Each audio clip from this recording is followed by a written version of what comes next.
Welcome to the program, everyone. My name is Brian Craig. You are listening to Florida's longest-running radio show, The Steve Kane Show, on the radio since 1977. We got a lot to cover. Los Angeles under lockdown last night. And, this is what President Trump is doing is just absolutely amazing.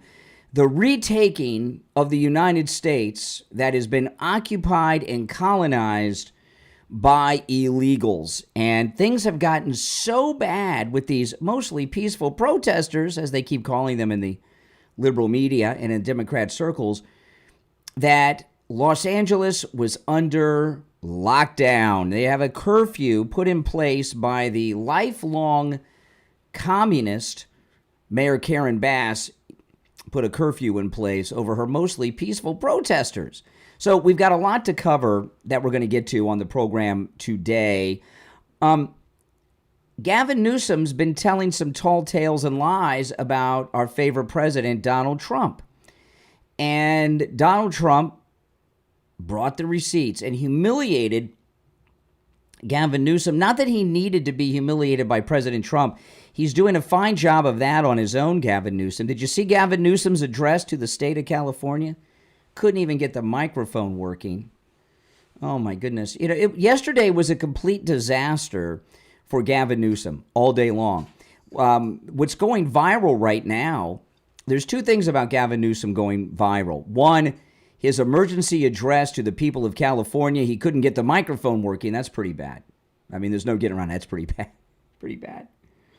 And, that thing with the microphone, which I'll play later because it's just fun. I don't think that was an accident. I think one of the people that were working on the audio and video, I think someone did that. It's so easy for a technical person to do something like that, and no one knows that they, or will ever know that they did it on purpose. But having dealt with that in my life and worked in the technical areas of broadcasting throughout my life, I know how these things are done all the time by people. I think it was very much on purpose. It was a form of protest against Gavin Newsom. So that was a disaster. While Los Angeles is burning and is under siege, and the United States Marine Corps and the federalized California National Guard have been called out to the streets of Los Angeles, what did Gavin Newsom's family do? His wife went shopping in Beverly Hills yesterday, and she made sure that the media knew about it. Now, how do you think that happened? Gavin Newsom's wife going shopping in Beverly Hills with the paparazzi there. Gavin's done something to make his wife angry. Gavin Newsom's wife went shopping in Beverly Hills yesterday and made sure that she was captured by the television crews, probably called them herself or had her assistant call them, because she's mad at Gavin for something. What she's mad at him about? I don't know. Who knows with this lunatic, but he did something pretty severe that his wife wanted to humiliate him. It simply could be that his wife thought she was going to be the first lady of the United States in the future. And since he's blown that opportunity in their minds, she was acting out because of that. But there's some other things a husband can do that rise to that level. But for Gavin Newsom's wife, during the disasters that's going on right now, during the Battle of Los Angeles, to go shopping in Beverly Hills with television crews filming her, he's done something pretty bad to upset his wife. And she didn't tell him either, because at least she didn't tell him till she was there. If he knew, and I'll ask you guys this, about Newsom, if Gavin Newsom knew that his wife was going shopping in Beverly Hills yesterday, do you think he would have stopped her? I think he would have done everything in his power to stop her. So what could he have done? Yeah, I could speculate. I'm not going to speculate because, there's only a couple of things that a husband could do in his position to make his wife do something so humiliating. And the least is blowing her chances to be first lady. So those are two things. First, last night his microphone wasn't working during his emergency address to the people of California, and that was supposed to be his shining moment. And he kept talking. I'll play it in a little bit. Then earlier in the day, the wife went shopping. That was pretty bad. In Beverly Hills, which is in Los Angeles, while everything's going on during the Battle of Los Angeles. My goodness.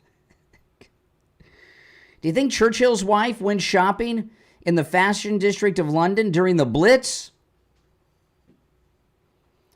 And then he really got busted, and President Trump got Fox News' John Roberts involved with the receipts that he had with him, President Trump, to humiliate Gavin further. And I watched President Trump's press conference yesterday in the Oval Office, which was spectacular.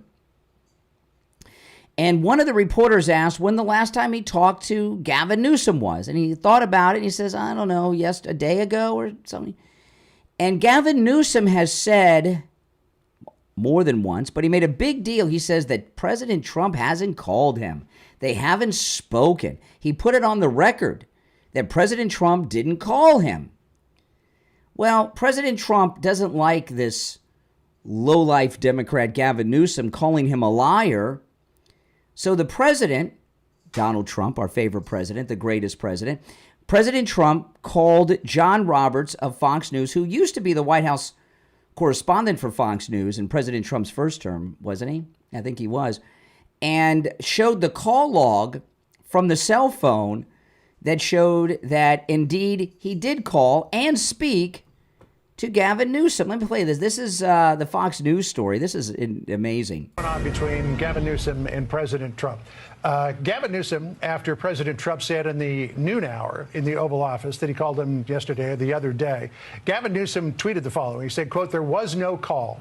Not even a voicemail. Americans should be alarmed that a president deploying Marines on our streets doesn't even know who he's talking to." Well, there he goes. So there's the lie from Gavin Newsom, and he posted it on X, so it's in writing. He put his lie in writing. Americans should be alarmed that a president deploying Marines on our streets doesn't even know who he's talking to. Well, President Trump contacted me from Air Force One on his way to Fort Bragg, North Carolina.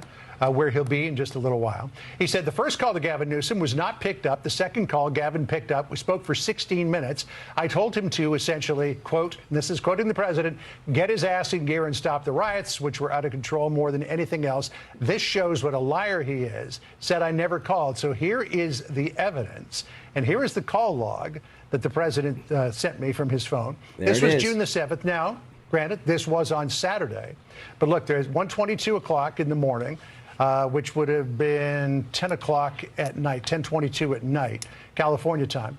There was an outgoing call for 4 seconds. And then there was an outgoing call for 16 minutes. Oh. So that from the president, which says is proof that he spoke to Gavin Newsom early in the morning, our time, late at night, Friday night, would have been June 6th, I guess, in Los Angeles.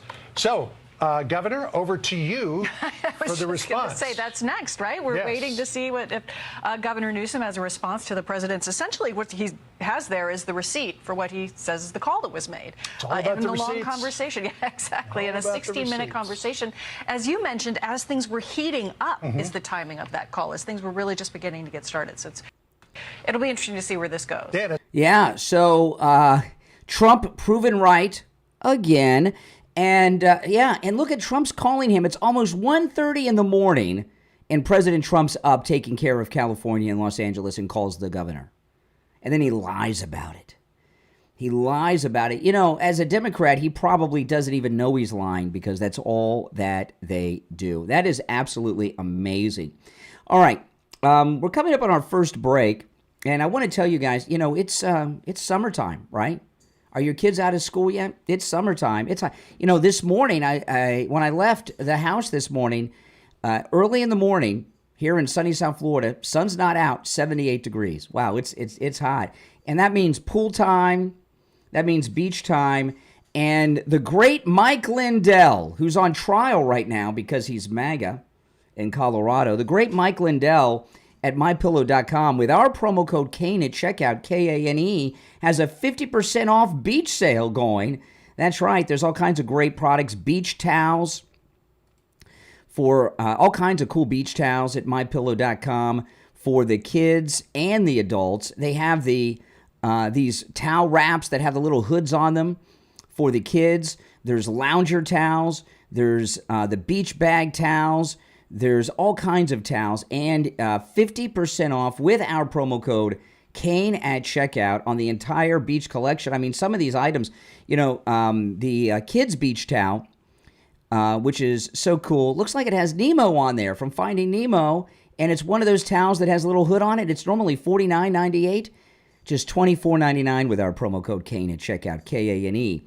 There's beach blankets as well, which is brand new. These are new items at mypillow.com. There's a whole bunch of colors, a whole bunch of patterns, and 50% off with our promo code Kane at checkout, Kane at mypillow.com. You can also order by phone, toll free, 1-800-716-4879. 1-800-716-4879. Promo code Kane, Kane. All right, we'll be back right after this.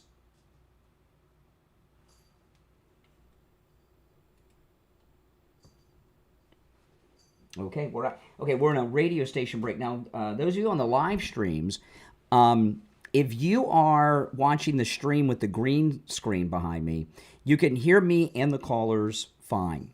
But the audio sound bites, the videos, and the articles I show, you have to watch on my other YouTube stream, which is the wider stream. You get the full green screen effect. On this screen, you hear me, and you'll hear the callers when we go to the phones with no problem. But to hear the audio sound bites I play, see the articles I go over, and see the videos, you have to go to the other stream, which is also on this channel, all right? Just so you guys know. If you're new, make sure you subscribe. Welcome to all the new subscribers. And I want to tell you guys that this deal at MyPillow, 50% off, is while supplies last, and they are selling the beach items pretty fast. So it's only a matter of time before they start running out of colors and certain patterns. I know my wife has ordered a couple of the beach towels, and you can use those beach towels for the shower too. I love them. So promo code Kane, Kane at checkout, and in the description of the video, you'll see my pillow link. So check that out, guys. Absolutely. We'll be back shortly. If you'd like to call in, the number is pinned in the live chat. We'll be back in just over a minute. Oh, yeah. Gavin Newsom was humiliated beyond belief, wasn't he? I mean, that was brutal. Brutal. Okay.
Welcome back, everyone. I'm Brian Craig. It is Wednesday morning. You're listening to The Steve Kane Show, Florida's longest running radio show. Our number is toll-free, no matter where you are listening to us. 888-465-2631.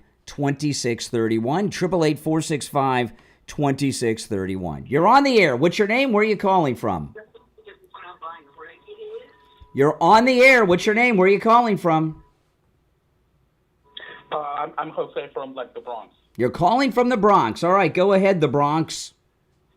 No, yeah, I'm a big Trump supporter, and these protests that are happening. I'm Mexican. I'm naturalized now, It's a shame that, what I see in Los Angeles, especially carrying the Mexican flag, like, when you take the oath of the citizenship, you sort of like, you're going to protect the U.S.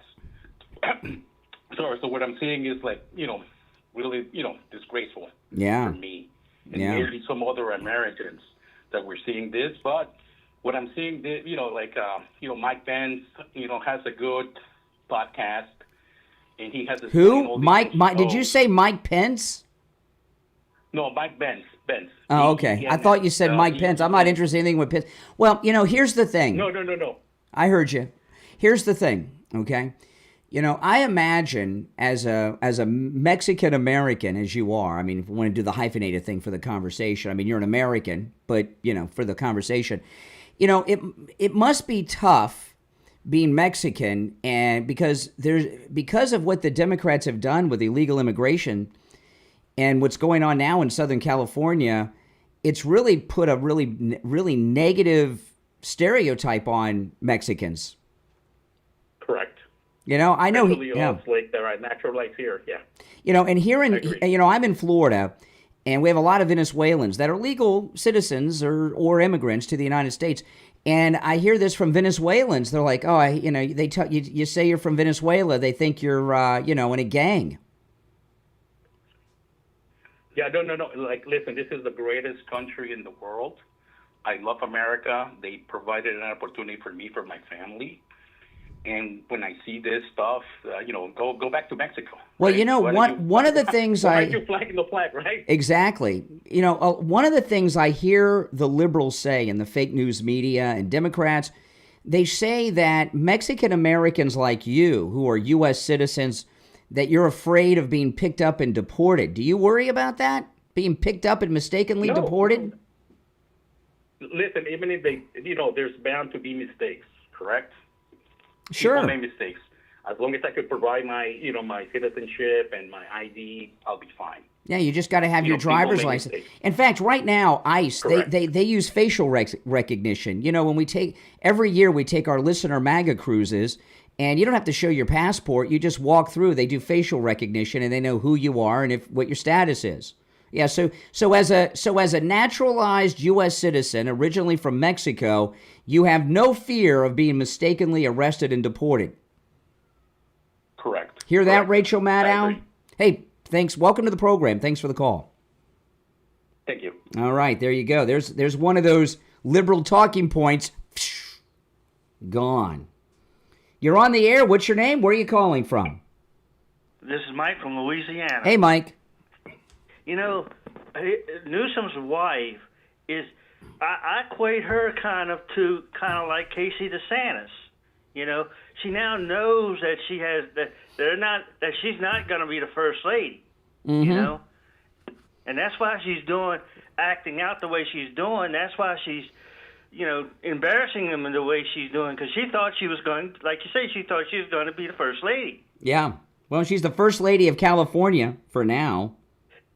For now, yeah, but that's the thing. These Democrats, they unlike the Republicans, who our argument is a little bit different. Our argument is JD or Marco, right? Yeah. That's our argument.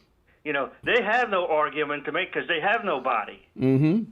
Well, the thing with Gavin Newsom's wife going shopping in Beverly Hills yesterday, there's no one could convince me that she did not set up that whole thing, made sure the press knew. She was smiling when she saw the cameras. She's angry at Gavin. And for a wife to be that angry, it can only be one of two things. One, the first lady dreams of the United States are over, or he's cheated on her. It's one of those two. And when a wife acts out like that, which is what she did, she is fuming angry at her husband. No doubt about it. Yep, 90210, huh? That's right. All right. Appreciate the call. Yeah. What do you guys think? Think she was acting out, trying to get even with her husband, Mrs. Newsom, the first lady of an occupied state, or at least a big chunk of it, Southern California, occupied by Mexico, California. So lifelong communist Karen Bass had a press conference And, I'll play that in a little bit. Let me take some of these calls. If you're on hold, stand by. Our number is 888-465-2631. 888-465-2631. You're on the air. What's your name? Where are you calling from? Yeah, good morning. Good morning, Brian. Hey, Richie. I want to address this half of a speech that Well, one second. Hold on one second here. Hold on. The lines are ringing off the hook here, so I'm just answering them. Okay, go ahead, Richie. What speech? This guy, first of all, he might as well change his name to Jefferson Davis, because what I saw was the president of the insurrection of the city of L.A. actually to the people in Chicago, to the people in New York. This is their new leader. He basically has declared war against the president of the United States. Well, what Gavin Newsom did, and everything you're saying is absolutely correct, Richie. What Gavin Newsom did was incite uprisings and violence throughout the country, which is illegal. Exactly. That's a crime. He did Can't do that. It was one of the worst speeches. He did the opposite. He did the opposite of what President Trump did on January 6th. 150%. This guy is out of control. What I heard, it was so bad. And then I want to address the incoherent protesters. They actually said, "This is our land. This is Mexico." This was in L.A. There's some of the protesters were reporters. This is Mexico. This is not the United States. Mm-hmm. You stole our land. In New York City, they were telling police, "Get out of our neighborhoods. You don't belong here. We're indigenous." I mean, they're so delusional. Here's the reality. You and I are indigenous. Both of us were born in the United States. We are indigenous Americans. Absolutely. This continent was settled over 500 years ago. I mean, how far do they want to go back? Yeah. Adam and Eve? I mean, come on. And I want to tell you another thing. This facade about we're arresting all these people. They put them on buses. Listen, folks, if they take them and they guide them all the way through Central South America and all over the world, and they bring them into the United States and put them on planes and put them in cities of Detroit and feed them and every other darn thing, you think they're going to actually arrest these people they're putting on buses? These people will be on the street before the sun comes up. That's right. The same people will be out there tonight. This is all a show for everybody. They're doing something. Mm-hmm. The whole city is disgusting. That's right. I mean, it's really bad. Well, no, it's actually really good, because President Trump is taking back our country. He is vowing to continue this throughout the entire United States for the rest of his presidency. All right, Richie, take care. Everything's going according to plan. You're on the air. What's your name? Where are you calling from? Good morning, Ricochet out of Texas. I'm an over-the-road long-haul truck driver, and I just want to say, to quote Reba, I was a Trumper when Trumping wasn't cool. But these people need to be afraid, and I am so glad to see what is going on here. Sad to see the innocent people getting involved or getting caught up in it. The actual U.S. citizens that are being harmed by all the riots and everything that's going on. But glad to see the people getting deported and what needs to be done. You had mentioned something at Starbucks earlier today about getting out your teaching certificate, and I wish you would, because the schooling is just not teaching these people what needs the way it is. And it's a shame that they took all of that stuff away from our people. But I just wanted to say you do a great job, and appreciate what you're doing out here. And I can't believe just what I've seen in the trucking industry over the last 2 weeks has been incredible, because they have completely decimated. Now slow down. I'm glad you brought that up. That's interesting. So what has changed since Trump's second term involving the trucking industry? Well, the English-speaking language, for one. I've already been pulled over by DOT a couple of times in the last week where they're wanting to check to see if I can speak English. Wow. So that's fantastic. Awesome. I mean, there are so many drivers and accidents out here on the road that, have been making headlines, but I've been seeing it for the last several years, and it's just getting the headlines. Not only that, but the wages have literally been cut in half. I used to make about $3,000 a week. I'm down to making $1,200 to $1,400 a week because of all these people taking low-wage freight. Yeah. And they say there's a driver shortage in this country. It's not. We are so oversaturated with the illegals coming in that the rates in the industry have dropped so much because there's too many truck drivers in this country. Well, that's going to change. It is, and I'm so glad to see all of this, and I wish you would educate the people a little bit more, but you're doing a great job. I love you. Thank you for that. All right. I just wanted to say go Trump and go America. All right. Take care. Take care. All right. One of our long-haul truckers on the line praising President Trump because the illegals that have taken over the trucking industry and brought down wages by really like 2/3, according to his call there, they're being purged by the Department of Transportation when they can't speak English. So that's awesome. All right, callers on hold. You stand by. My name is Brian Craig. This is Florida's longest-running radio show. We'll be right back.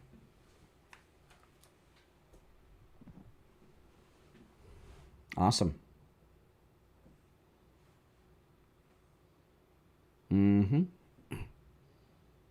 Welcome. If you're new, make sure you subscribe. And if you'd like to call in, the number is pinned in the live chat, okay? And it's a toll-free call no matter where you are watching. This is a bottom-of-the-hour break for the radio station. Can you guys write in the chat what country you're in? What country are you watching me in? I'm curious. What country? Not city or state, what country? Just a little curious about that. Australia. USA. Canada. Iran, really? The USSR no longer exists. Germany. USA. America. That's right. Welcome, everyone.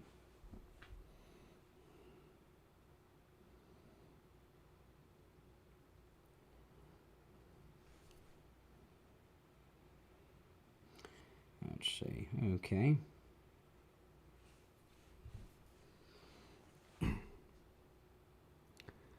That's right. A lot of people in Australia. Cherokee Nation, okay. That's America. St. Martin, we were there on one of our cruises. I was just in St. Martin. St. Martin's awesome. Mexico, welcome. We'll be back shortly. Starbase 12 in the neutral zone. Oh, that Starbase 12 is along the neutral zone. That's pretty cool. North Dakota. Serbia. Welcome from Serbia.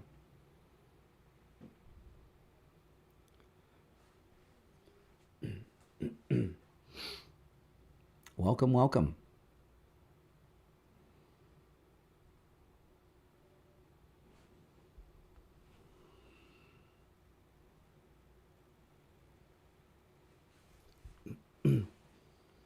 We'll be back in about a minute.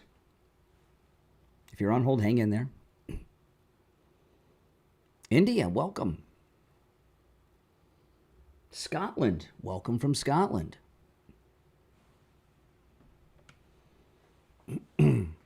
More Scotland, wow. We're very popular in Australia and in the UK. Got a lot of people who watch in Australia and the UK. Japan, welcome. Jakarta, welcome Jakarta. Did you go to school with Obama over there? Was it Jakarta in Indonesia where Obama lived? The Philippines, welcome. Yeah, we have a lot of people who watch in the Philippines as well.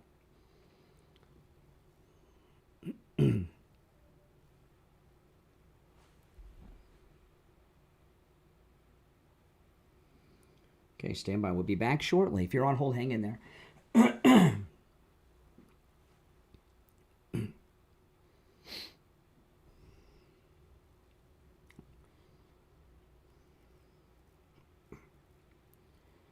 Welcome back, everyone. I'm Brian Craig. It's the Steve Kane Show, Florida's longest running radio show. On the radio since 1977. We're, of course, continuing to talk about the humiliation that Governor Newsom received 3 times yesterday nationally. I mean, 3 humiliations in a day, one worse than the one before. Oh, boy. You're on the air. What's your name? Where are you calling from? Hey, my name is Diego, and I'm calling from Kentucky. I really sit on both sides of the spectrum, and I really like Donald Trump. He's grown on like when I was younger when I didn't really like Trump, but now I've seen, especially since the Democrats ran for 4 years and ruined it. But 3 things I wanted to really quick get on to, and something I really wanted to talk about is why haven't we really talked about the shooter that has almost taken our president's life? We really haven't got nothing on him. I mean, nothing has came. I've been looking recently because I'm kind of interested in that. Well, we know. You're talking about the Butler shooter or the golf course shooter. Which one? Yeah, no, that's crazy that there's 2. There's 2 shooters. Well, yeah. What we know, both of them have multiple things in common, including a Ukrainian connection. And I always forget the name. What was the company? They were both in corporate videos for the same. Yeah, BlackRock. They're both in BlackRock videos. And there's a Ukrainian connection to both of them. I mean, and we, I wish Kash Patel would spend time getting to the bottom of that as opposed to sitting around with Joe Rogan. Yeah, saying that Jeffrey Epstein didn't kill him. So yeah, I know. I mean, that Rogan interview was, what was the point of that, Kash Patel? I mean, he was just sitting there, just smiling off. And then last thing is. Yeah, hold on one second here. I'll get the phones are ringing off the hook, guys. So if you're on hold, hang in there. Yeah, go ahead. Back to Diego. Go ahead, Diego. With this Trump's big beautiful bill, the one thing I am worried about is like health care for Americans. I mean, it could go both ways. Trump is right. It is up to the state on what they want to do. At the end of the day, it isn't Trump's decision. Federally, the states can decide on what they want to do and how they do it. And I understand that, I mean, we do need cuts. We are wasting. The only thing that's being cut from Medicaid are the illegals that are illegally receiving it. They're doing away with that. I didn't know that, really. Because President Trump and his team have investigated it, and they estimate there's about 1.5 million illegals receiving Medicaid. I had no idea that was. Yeah. I mean, because I've heard it's for some regular Americans it was going to be cut, but no, it's not going to be. You heard what the person you heard that from either was uninformed or lying. They're not cutting anything to Americans or even legal immigrants. But there's about 1.5 million illegals that are illegally receiving Medicaid benefits, and that's being cut. All right. Well, yeah, thank you, man. Those are really just the real quick 2 things I wanted to run down. All right. Make America great. All right. That's right. Diego in Kentucky. You're on the air. What's your name? Where are you calling from?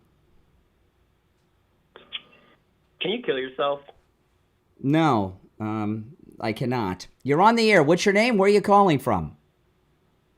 I'm Eric Russell from California. All right, Eric. What's up? I'm going to tell you one thing. The trucker, man, thank you for your hard work out there for all of us. Give me 1 second here while I answer all these phones. The phones are just ringing off the hook. Yeah, the trucker, I mean, that's really sad. Truck driving, long haul truck driving used to be a very good, solid living. And he's telling us that he went from earning $3,000 a week to about $1,200 because of all the illegals that have been taking the jobs. But he's seeing them getting purged by the Trump Department of Transportation every day. So that's awesome. Absolutely. I do drilling out here in California, and they've been cutting our hours, and they've been hiring more people that are making less wages. Oh, you mean they've been hiring illegals to work on oil rigs? Not oil, environmental drilling. What's that? What's environmental drilling? Soil sampling. Okay. So they've been hiring illegals drilling is a pretty it's expensive, but it's a high skilled job. I would think. I heard the trucker and I thought, man, this is real.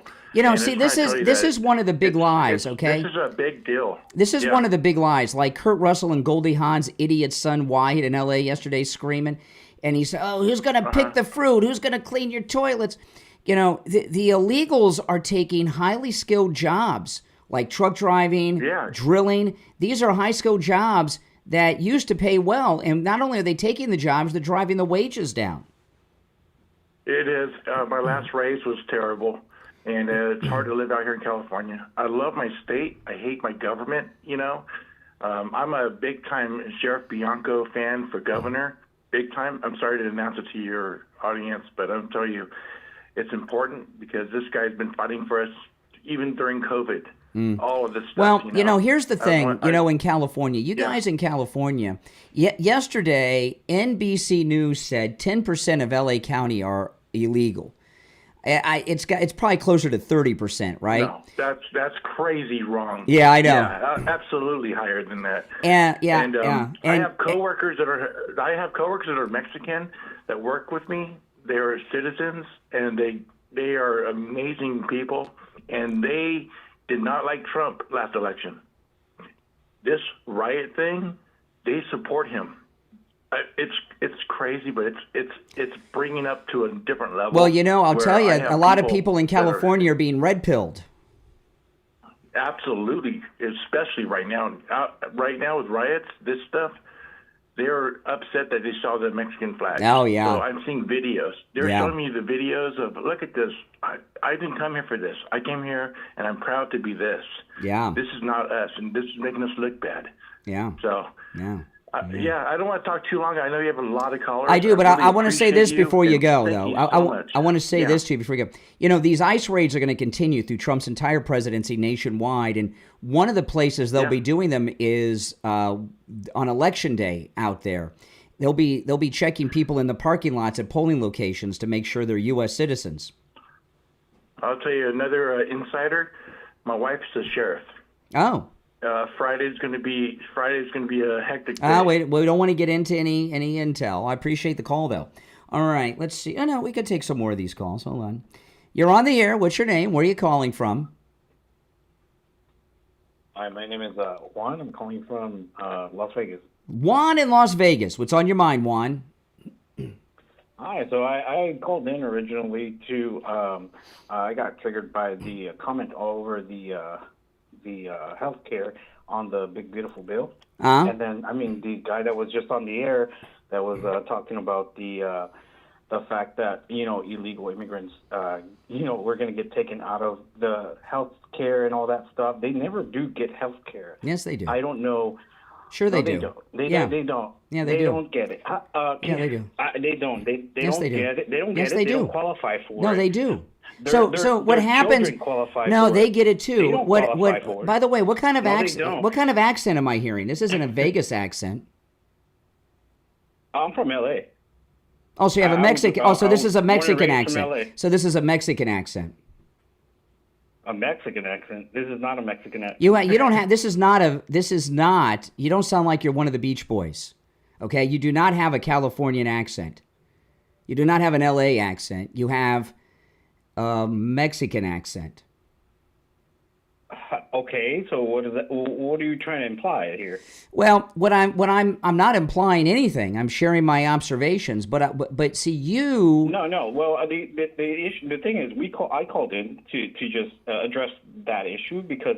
Well, hey, listen. This is adding into the bigotry. No, this is not bigotry. This is not bigotry. It's an observation. It's an observation. People are getting misinformed. Excuse me. Excuse me. I said this. Members that have been through the legal system and they got adjustment of status through the right way, right? Oh, okay. But no. Slow down. Excuse me. I'm going to discontinue the call if you don't let me talk. I am going to. You've got to take turns talking. What community is being unfairly attacked? You just mentioned that as the immigrants in general. I mean, you guys. No, it's not immigrants. It's not immigrants. It's illegal immigrants. As an example, the First Lady of the United States, Melania Trump, is a legal immigrant to the United States.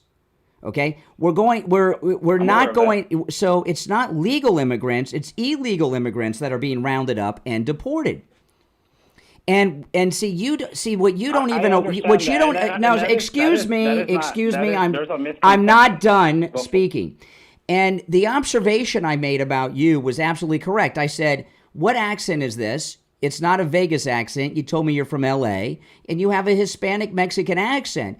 And you may not realize this, but your outlook on the situation in the United States is not the outlook of an American. You are not an Americanized person. Even if you were born in the United States, you don't think and have opinions based on an American mindset. Yeah, a lot of the opinions that you guys might bring up seem, far right, like so far right. So that what? Just crazy. So what? To someone, From California. I just feel like empathy is just out of the window. You know what I mean? For listen. This was one of they don't have due process. They do have They don't due have process. due process Someone left a comment. They should have Excuse due me. process, but they don't Excuse have a me. due process. Someone left a comment on one of my YouTube videos yesterday. It was a pretty sharp comment. It was such a good comment. I took a screenshot of it. I'm going to read it to you. Okay. This is what they wrote. They wrote this on my morning live stream yesterday. Never ever heard one liberal get angry over a U.S. citizen being a victim of an illegal alien. And that's so true. When you liberals like you or these Democrats in Congress or the media talk, it's all about the illegals. I never hear any sympathy for Americans. Either party. Americans are being victimized. Just last night in Los Angeles, where you say you're from originally, the looting that took place of the businesses the last 2 nights in Los Angeles. Those are Americans who have businesses. Now they've had their businesses ransacked and their inventory stolen. They can't do business today. I don't hear any sympathy for them. And by the way, they're Californians too. They deserve sympathy. But that's not what you called in about. That's not what Democrats are talking about. You guys are talking about these illegals that are sucking off of our system. No, but you're referring to resources that they do not qualify for. Really? So when an illegal adult, but they're an illegal. Excuse me, I'm going to ask you a question. When an illegal who's an adult, okay, they're an illegal from Mexico or Venezuela, one of the Latin American third world pits of hell, and they're illegally a resident of Southern California. When they get sick, like they get a cold or the flu, and they go to the emergency room, who pays for that? Yeah, they do qualify for something called... So they get the taxpayers. I pay for it. Taxpayers. Now, when I go now, if I go to the doctor, no. So if I go to the doctor, who pays for it? No, but you can't overlook the fact that they do pay into the system as well. No, they suck from the system. They go to the doctor, I pay for it. When I go to the doctor, who pays for it? When I go to the doctor, who pays for it? Also Medicaid or whatever. No, I don't have Medicaid. I make too much money for Medicaid. I don't even have insurance. I pay for it out of pocket. I pay cash when I go to the doctor.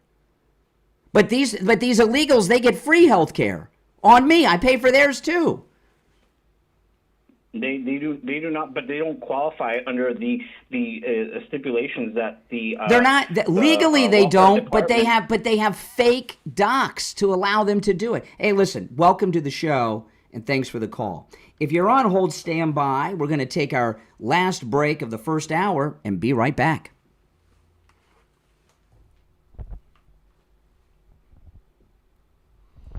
That's right. If you're new, make sure that you subscribe to the program. If you'd like to call in, the number's toll free. It is pinned in the live chat. No, that was a great call. He made all my points for me. If you're on hold, hang in there. He didn't mean to, but he did.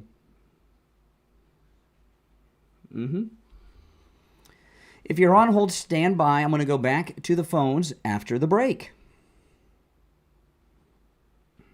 Whoever left that comment, that was a great comment that they left on my YouTube. I don't know if I've ever taken a screenshot of a YouTube comment that someone made, but that one was a good one. Mm-hmm. Yep, 888-465-2631. It's a toll-free call, no matter where you are tuned in from.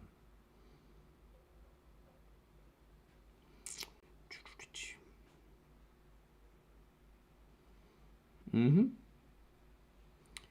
All right. We'll be back shortly, and I'll go right back to the calls.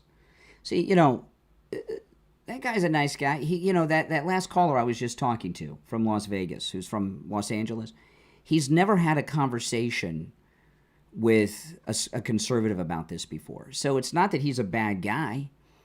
He's just been brainwashed in California, and he doesn't understand. He's never had a conversation like he just had. The LA accent has become the Mexican accent. It's changed. The accent has changed. Did the Beach Boys have that accent? I don't think so. Did Jan and Dean talk that way? I don't think so. Mm-mm.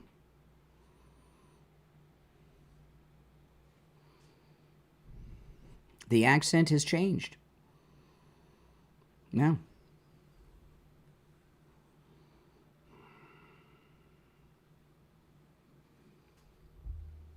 We'll be back in less than a minute. Accents do not change all the time. No, they do not. There's American accents and then there's foreign accents. That's guys speaking English with a foreign accent. There certainly are different accents inside the United States. Southern accents, New York accents, but those are American accents. That is English with a foreign accent, not an American accent.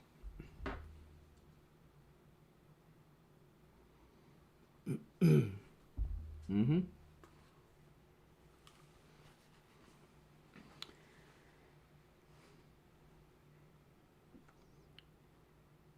We are back. I'm Brian Craig. It's the Steve Kane Show. Back to the phones we go. You're on the air. What's your name? Where are you calling from? Yeah, hey, Brian. Cosmo from the Pacific Northwest. Hey, what's up, Cosmo? Good to hear you. What's up? Hey, buddy. I've been doing this for about 34 years. I think I found the epicenter and who started this riot. An assemblyman named Jose Luis Salachi Jr. I don't know. What have you been doing for 30 years? You say I've been doing this for 30 years. What's that? Calling people on the phone and talking to? What have you been doing for 30 years? Broadcast radio, CBS affiliate. Oh, okay. Television show for 15 Okay, so years. you're a fellow broadcaster. Okay, go ahead. Correct. All right. So this joker was going on the freeway in the opposite direction and noticed U.S. Customs and Border Protection vehicles exiting Alondra Boulevard. He flips his car around, starts following them, and they pull up across the street from the Home Depot. So he immediately starts recording or posting an Instagram, and it just went wild. And down the street is where the people started gathering. That's where I. Yeah, you're talking about you're talking about that joker who was giving out the location of the raids. Yeah, that the feds. That was a kid. Yeah. Okay. Oh, this is somebody else. Wasn't that a kid? Well, no. This is a. I'm not sure how old he looked. Young. He looked like he might be in his 20s. I couldn't tell. I don't know how old that guy was. This guy's 54 years old, in that range. Okay. Okay. Yep. So he spotted this caravan.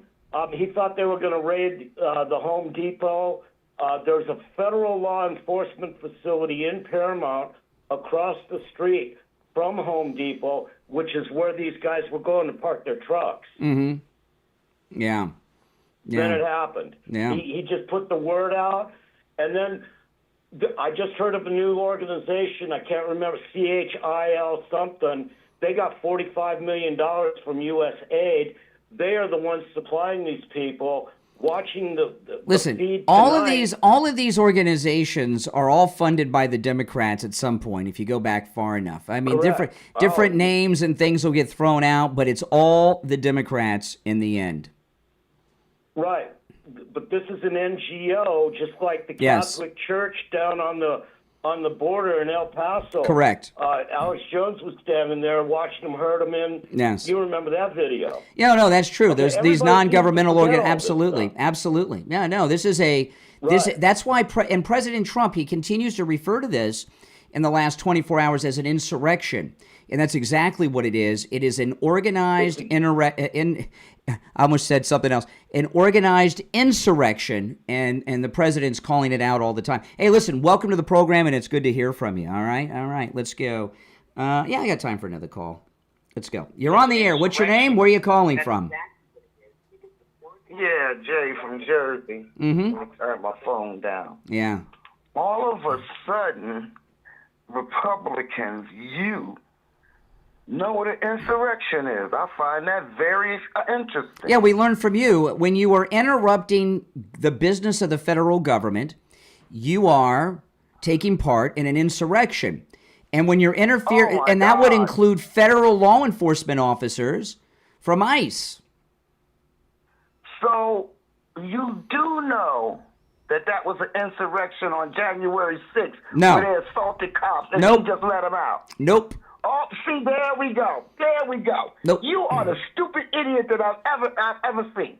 All of a sudden, you know what an insurrection is, but January 6th was an insurrection. Beating those cops was No, an in fact, insurrection. one of the a couple of things. One of the things that the J6ers did not have that they have in the Battle of L.A. What is it? What do the rioters in Los Angeles have that the J6ers did not? Listen, beating those cops. Okay, I'll tell. No. What they don't have. People died. People died. Yeah, Ashley Babbitt died. Yeah, she died because of an insurrection. She died because a incompetent police officer shot her. I'm going to excuse me. I'm speaking. She was not allowed in that room. All right. On January 6th, what they did not have that they have in Los Angeles are weapons. Weapons. What kind of insurrection is weaponless? Yeah, exactly. All right, let's go. You're on the air. What's your name? Where are you calling from? Good morning, Conservative Doug. Hey, Doug. You know, I'm so sick of these never-ending complainers, perverters of the truth, saying, "Oh, President Trump had no authority to send in the National Guard." Yeah, the governors can send it in, but it doesn't say that the president can't send it in. It's called the National Guard, not the California Guard. Yes. So of course he can. No, send, it's the California National Guard, but it can be federalized. Well, yeah, it's, without a doubt. So it's federal. But by the way, and it has been federalized, and I like this that he didn't ask for permission. Who is Gavin Newsom to be giving permission to the president of the United States? Exactly. Other presidents have called the National Guard in. So I mean, these people are just as an example, Republican President Eisenhower had to call in the National Guard when the Democrats wouldn't let African Americans integrate the public schools. Remember that? Vaguely, yeah, I think so. Yeah. I remember right. Yeah. You know, so without a doubt, they just try to come up with anything. No matter what our side does, they come up with something that's whether it's true or not true. They don't care. They just say anything to be. That's right. You know, I was thinking Gavin Newsom is either. I know he's a liar, but I was thinking that he's an actor. But now I'm starting to think that he's insane. Anybody to say that I didn't get a call from the president and think he's going to get away with it, that's insane. There's something wrong with this guy. Yeah. Anyway, it's really amazing. Well, Doug, I appreciate your staggering your calls around. You called early today, so that's good. Yeah, I appreciate you staggering your call. I appreciate the effort there. All right. Take care, Conservative Doug. I do appreciate that. Now, it is the summertime. It certainly is the summertime. Hot weather, the beach here in Florida, the swimming pools. It's a great time. And if you want to go to the beach in style or the pool in style and comfort for you, the kids, the grandkids, go to MyPillow.com. You know, right now at MyPillow.com, Mike Lindell has the 50% off beach sale going on. That's right, the 50% off beach sale. He has beach towels with so many different colors and patterns that are available. That's with our promo code Kane at checkout, by the way, Kane. The beach towels are 100% cotton. They're just as great as the bath towels, which I have, and I know a lot of you guys have. They're extremely durable. They're perfect for the beach, the pool. You can even use them in the bath or out of the shower. And, of course, everything Mike Lindell makes is very high quality. Mike Lindell has beach towels, beach blankets, lounger beach towels, even kids' towels, 50% off with our promo code Kane at checkout, Kane at mypillow.com. You can also order by phone toll-free, 1-800-716-4879. 1-800-716-4879. Promo code Kane, Kane. All right, let's go. You're on the air. What's your name? Where are you calling from?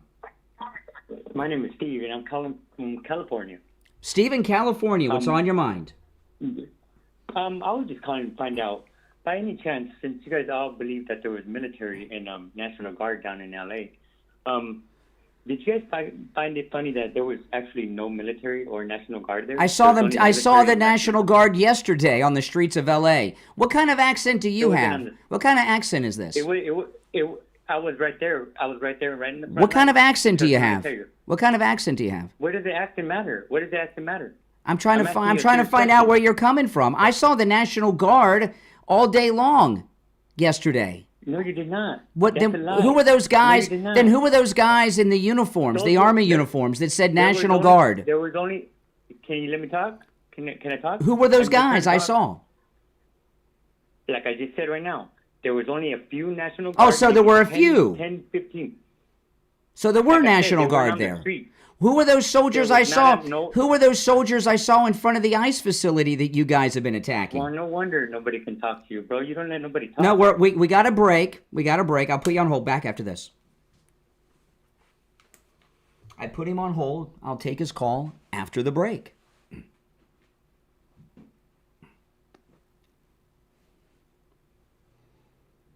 Well, the reason I want to find out is where's he coming from, right? What's his status? What's the status of his family?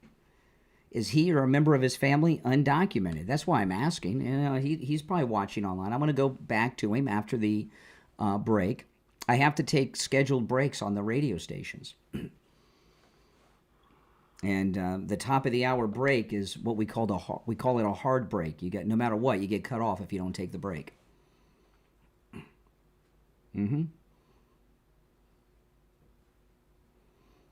I don't hold callers over through breaks very often.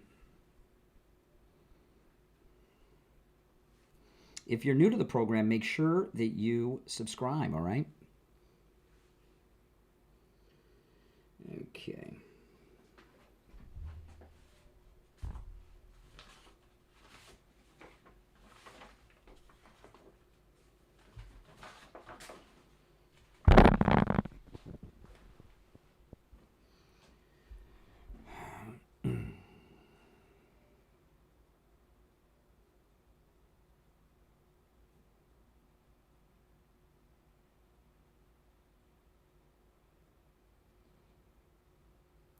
We'll be back in about 1 minute.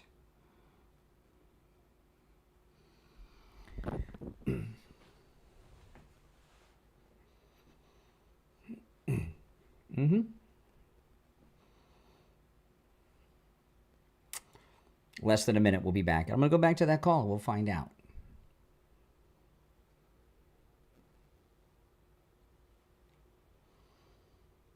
About 30 seconds. If you'd like to call in, the number is pinned in the live chat.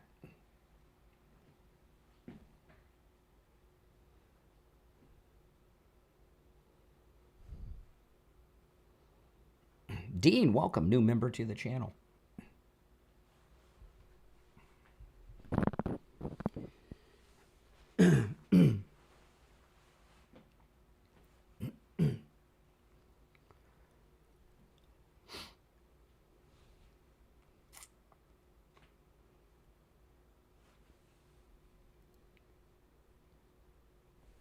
Hour number 2 has begun. I'm Brian Craig. You're listening to Florida's longest-running radio show, The Steve Kane Show.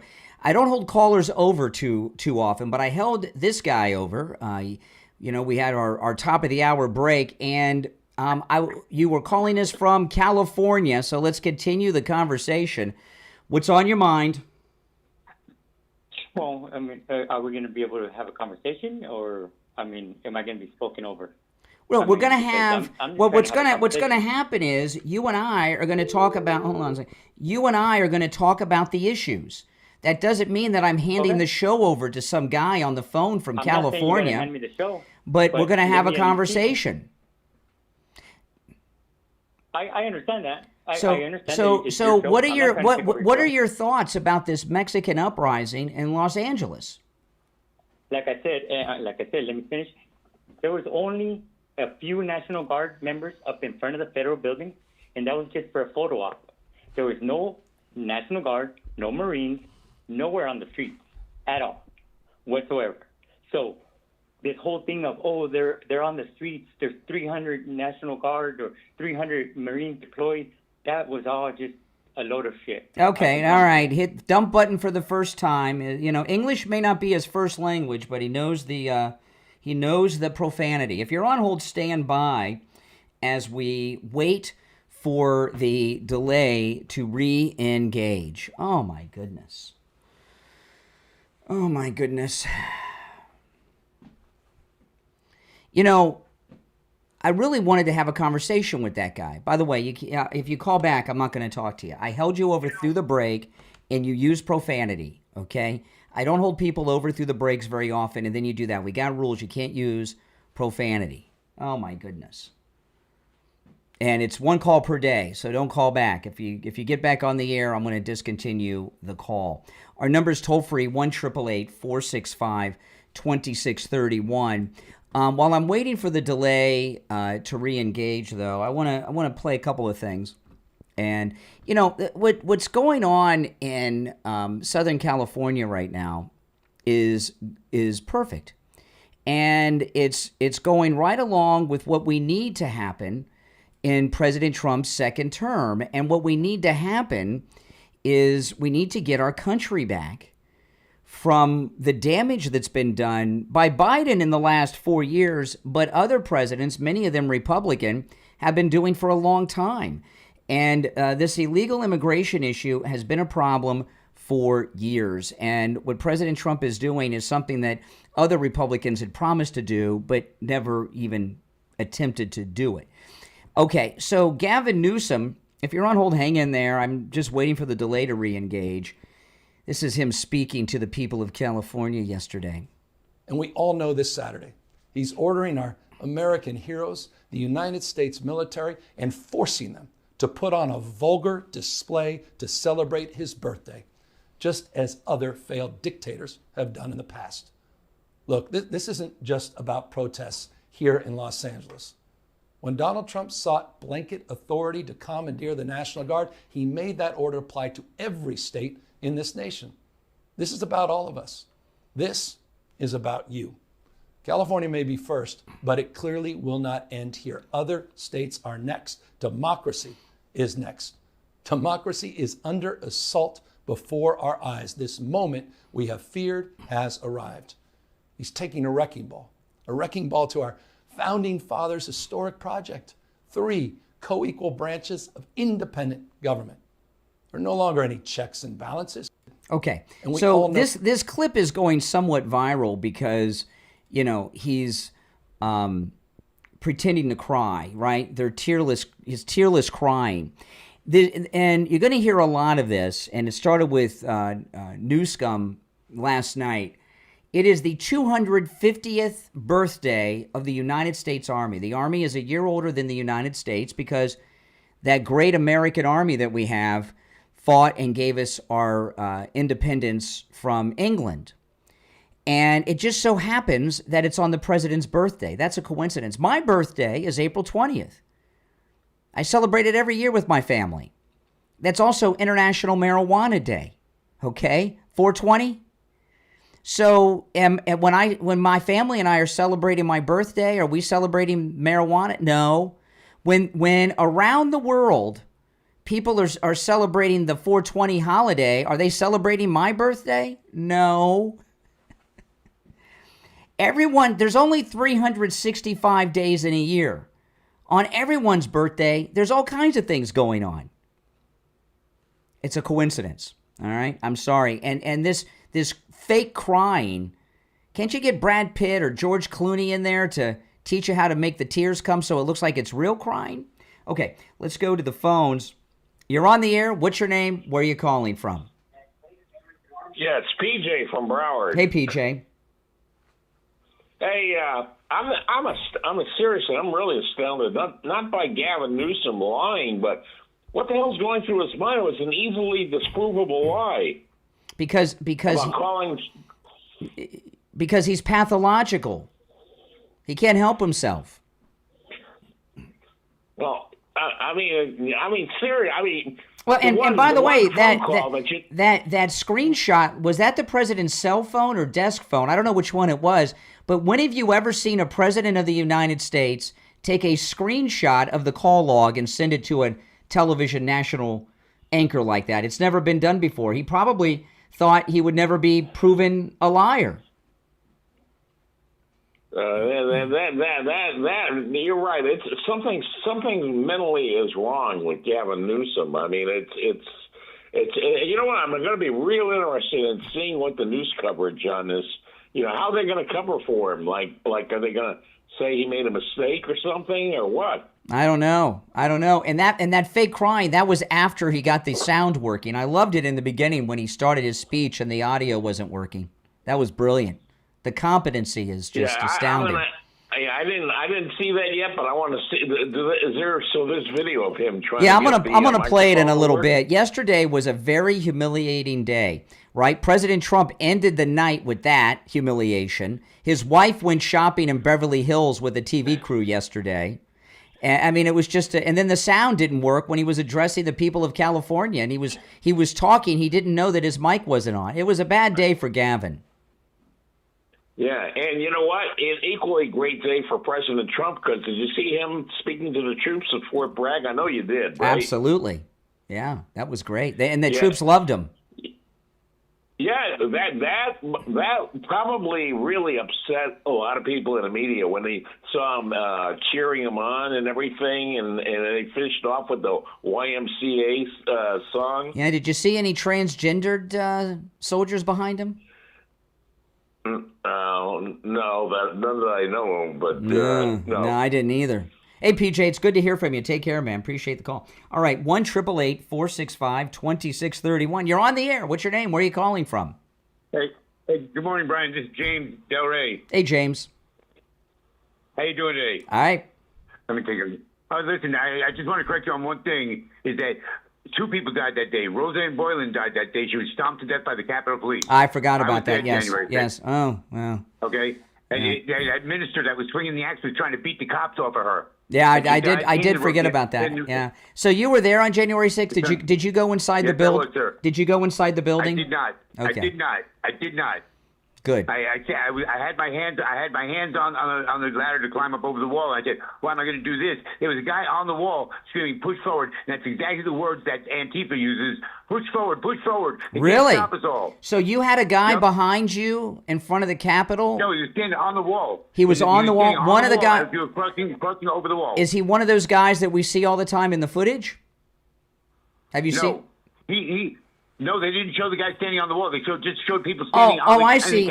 He was okay. So you saw an Antifa guy standing on the wall. You were at the bottom of the ladder, and what was he saying? He's saying, "Push forward. They can't stop us all. Push forward. Push forward. They can't stop us all." Oh my goodness. Yes, sir. And I said, "Why am I going to do this when the front door is open?" Was he wearing MAGA gear? Did he have a MAGA hat on? No, but he had a megaphone, and a megaphone. We don't carry megaphones. Yeah, Antifa. You know, I mean, Antifa. I did see guys switching over into Trump costumes, putting on their Trump hats, getting out of there into Antifa gear. I did see guys having that. I have video of it all. Yeah. I have video of them in a separate room. Well, maybe do you have video of the guy that was telling you that they can't stop us all? No, I don't have video. No, of that's him. too bad. He's a Well, no- he's a maybe non-event. you should call I mean, Dan. Maybe you should call Bongino and share your experience. Okay. Hey, appreciate the call. He's in that four-corner room being depressed all day. You're on the air. What's your name? Where are you calling from? Appreciate the call. He's in that four-corner You're on the air. What's your name? Where are you calling from? You're on the air. What's your name? Where are you calling from? Oh, here we go. Once, twice. Hello? Yeah. Oh, you just made it. What's your name? Where are you calling from? Alex Jaber from Dalton, Georgia. All right, Alex in Georgia. What's up? I was listening to your show. This is the first time I've tuned in. Caught my attention. And I was trying to put a fine point on the caller that was cursing, and he said that he only saw 15 people in L.A. Mm-hmm. Yes. Yeah, that's the second largest city in the United States. He only saw 15 people in the second largest city in the United States that were Well, federal. because he used profanity, I couldn't continue the conversation. But I wanted to know what he was doing. I wanted to know what he was doing. There were two things that I was going to find out from him. Okay, I asked him about his accent, which he was evasive about. So I wanted to find out if he would tell us his immigration status, and then second, I wanted to find out what he was doing so close to those soldiers to be able to count them like that, right? But he used profanity. I didn't get into that, so that's where I was going with that caller, guys. I completely understand it. It's like you only counted 15, and how many square blocks was this? Well, they don't, riot. There were more than 15 there, and however many were there, they seem to have done a pretty good job protecting the ICE bill. The National Guardsmen aren't there to police the city; they're protecting federal buildings. Okay, and if you notice, the attacks were not on the federal buildings, the ICE facility. They were on, sadly, stores and businesses that local people own. So that's what they're there to do, not to protect the city, to protect the federal buildings. I was watching on Facebook Live, and I saw the jewelry district getting hit. Oh, yeah. I wonder why that is. Coming to a pawn shop today, probably. Building, so we're going to hit the pawn shop. We're going to hit, this sushi restaurant, this, that, and the other. Mm-hmm. Yeah. All right, well, listen. But, for somebody to say there was only 15 people, Yeah. See, my guess is if he's either undocumented or his family are, and he was in a place he shouldn't be if he's that close to the soldiers and counting them. Right? I mean, it's obvious, with that guy. All right, appreciate the call. All right, take care. All right, let's, let me ask you this. This is a very important question I'm about to ask you. And in fact, it could be the most important question I ask of you in this listening audience today. Do you or someone you know or love suffer from neuropathy? Oh man, neuropathy is awful. It's painful. It may be considered a disability. If it's not, it should be. It really makes life unbearable. Numbness, pain, burning, tingling in the hands and feet, dizziness, the feeling of pins and needles in the hands and feet, no feeling at all. These are some of the symptoms of neuropathy. And Steve had all these symptoms. And, we had an appearance coming up. We had our MAGA cruise coming up. And he's like, I don't know, I can't get out of bed with this neuropathy. I don't know if I can do this appearance. I don't know if I can go how am I going to go on a cruise if I'm in so much pain? I can't walk. I can't get up. And we went out and found Lighthouse Medical. Steve's doctor, his primary care physician, said there's no treatment for neuropathy. They were wrong. He even went to a specialist, a neurologist. The neurologist said, this is your life. Get used to it. That's crazy. And this was about 3 years ago. We found Lighthouse Medical. Steve went in. They have a treatment for neuropathy. It's a treatment that works. He went, it was either a Thursday or a Friday. I can't remember which day was his first appointment, but it was either a Thursday or a Friday. And I talked to him on the phone on Saturday, and his symptoms were already starting to disappear. And now, 3 years later, his neuropathy symptoms not only are gone, They've been gone for 3 years. So Lighthouse Medical not only has a treatment for neuropathy that works, it's a treatment that lasts because they treated Steve 3 years ago. Give them a call. By the way, they can help you no matter where you are located in America. Give them a call. They will help you with your neuropathy. And if you have any of these symptoms, give them a call and take advantage of the no-charge consultation.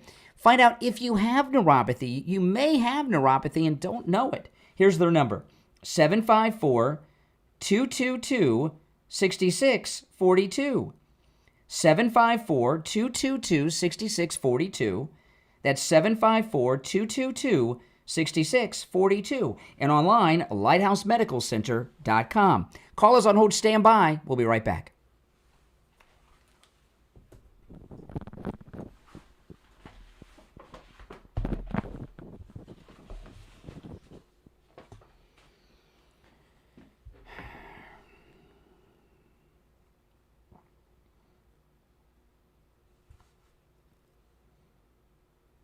If you're on hold, hang in there. If you'd like to call in, the toll-free number is pinned in the live chat.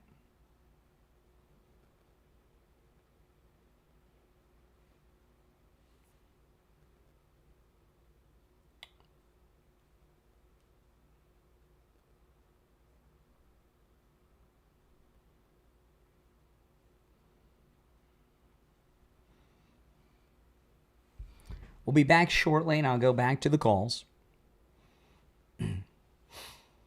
Yep. Welcome, everyone. If you're new, this is where MAGA comes to talk. This is the most pro-Donald Trump conservative program you will find anywhere. I promise you. You will love it here. And I live stream every morning taking live calls like I'm doing now. But I also upload my podcast here, and I do live streams throughout the day, all times of day and night. So that's right, MAGA for life, man. MAGA for life.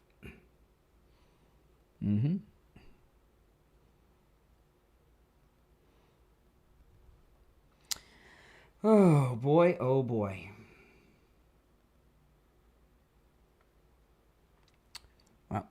Yeah, calls on hold, stand by. I'm trying to take the calls in the order in which they were received, but it gets a little difficult sometimes.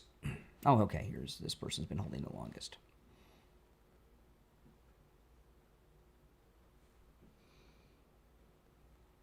A little more than a minute, we'll be back. This is a radio station break.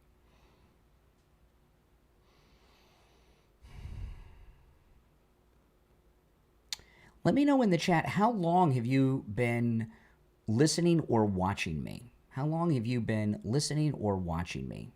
A day, 5 minutes, 10 years? How long? I'm curious. 2 minutes. Well, welcome, Charles. Charles been watching for 2 minutes. Well, we'll be out of the break in just a moment. 20 minutes. Well, welcome to you, McGruff. 20 minutes. An hour from Australia. Welcome to all of you. 9 seconds. Well, in less than a minute, we'll be back from our radio station break. And I'll go back to the calls. 6 years, 5 years. That's awesome. 19 seconds. All right, 10 years, welcome. We got about 30 seconds.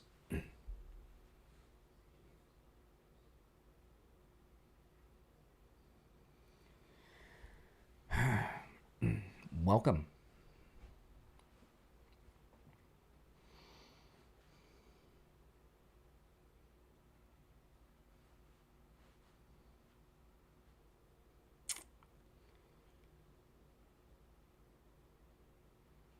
Welcome back, everyone. I'm Brian Craig. 22 minutes after the hour. This is Florida's longest-running radio show. Call us on hold. Stand by. Our number toll-free, 888-465-2631. You know, George Clooney and CNN made the biggest mistake that's not been made since 94. Last night, I didn't see any of it. I read about it. I knew it was coming, but I thought they would have rescheduled it. Wasn't it last night that CNN had that George Clooney live play that they did about Murrow, good night, good luck.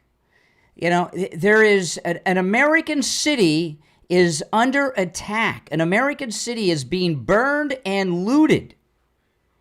And George Clooney does a play on the cable news network, CNN. They should have rescheduled that. The last time there was a television event scheduled that was such a disaster, you know what it was? The Baywatch concert. There was this pay-per-view special that Hasselhoff set up, the Baywatch concert, and it just so happened to be the night of the O.J. Simpson Bronco chase. So no one watched it, and that was the end of Hasselhoff, and that was a disaster. They lost millions. And last night, nobody wants to see George Clooney really any night of the week these days. He used to be a TV star. He used to be a movie star for 5 minutes. But when an American city is being burned down by lunatic foreign activists and an invading army of illegals and Antifa, they don't want to watch George Clooney do a play. That was just stupid. I've never seen something so dumb. The Baywatch thing, that was a pay-per-view event and a concert. This could have been moved.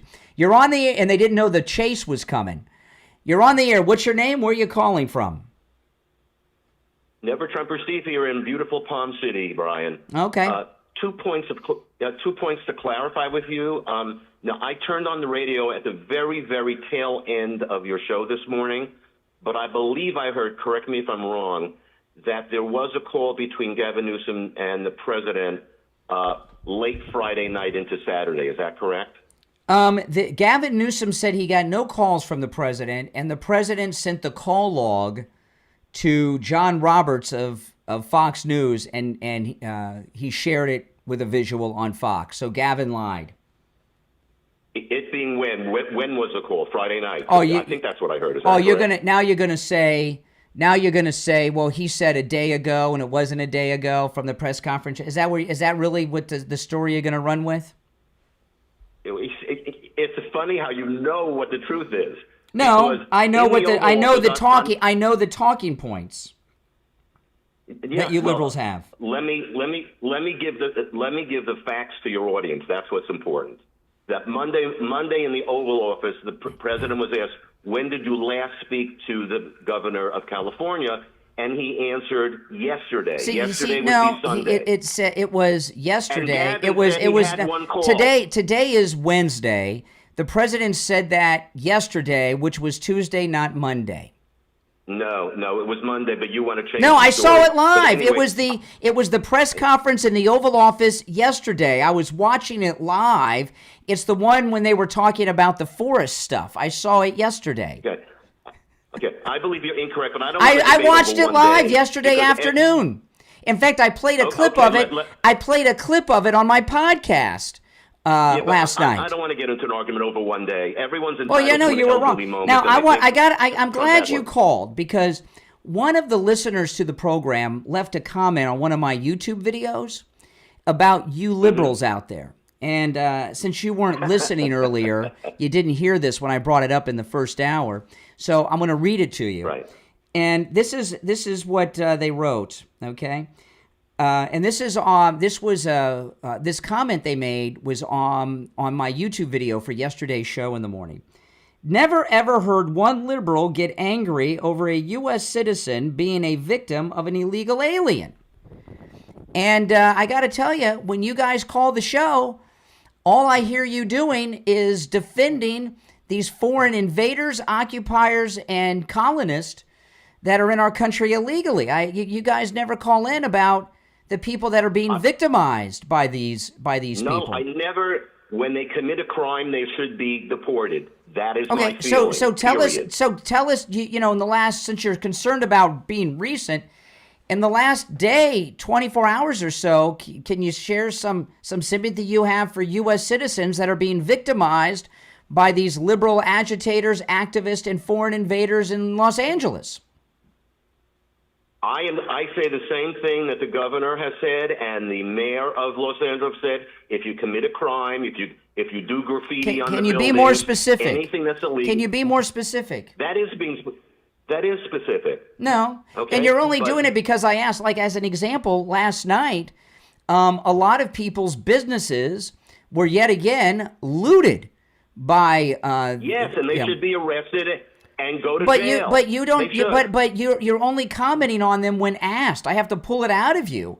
Why is it Well, that it your depends first what the defense subject is matter is. no why is it that your first instinct is to defend these foreigners and violent people and those who are collaborators? You know, Gavin Newsom never is a defend violent collaborator. people. You're putting words in my He mouth. is a collaborator with an occupying force in Southern California, the Mexicans. Can you clarify your point that you made that President Trump did the opposite on January 6th in comparison to the governor? What did you mean by that? Because you stopped. Because after you said when he gave his speech on January 6th, he said, President Trump said, peacefully let your voice be heard, peacefully.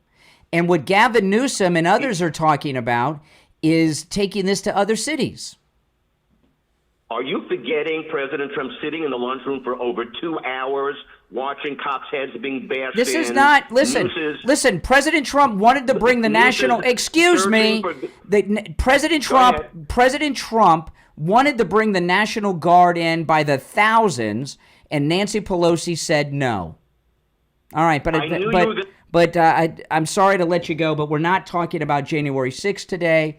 We're talking about the battle for Los Angeles. All right, callers on hold, you stand by. It's the Steve Kane Show, Florida's longest running radio show. My name is Brian Craig. We'll be back.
Welcome, everyone. If you're new, make sure you subscribe. This is where MAGA comes to talk. This is our bottom of the hour break for the radio station.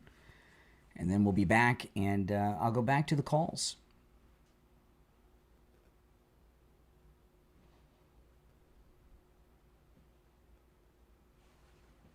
Yep.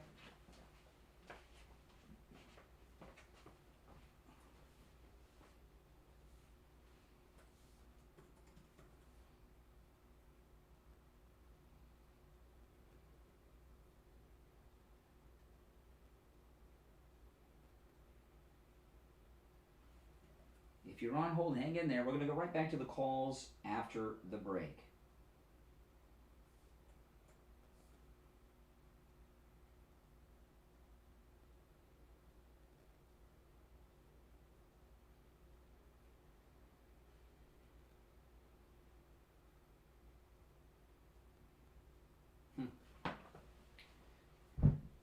I mean, you know, I've talked to how many liberals on the phones today?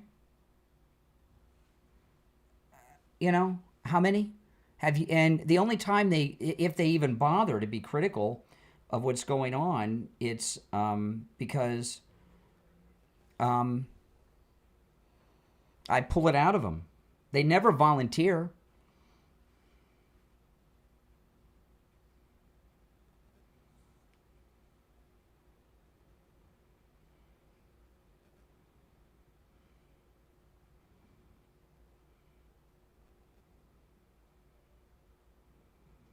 We'll be back in about a minute, just over a minute. The opposing viewpoint to my analysis of this issue is liberal, Jordan. But you're welcome to call. I'd love to talk to you. You don't have to agree with me to call. And if you think I'm short with the callers, I got a break schedule I have to take on the radio. Like that last caller, Never Trump or Steve, I was late on that break to continue the call as long as I did.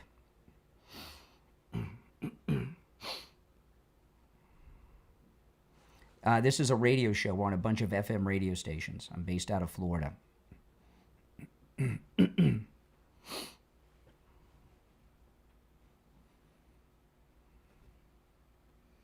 We got about 30 seconds and we'll be back. By the way, those of you that are new, welcome to the program. You will love this program, I promise you. Make sure you subscribe.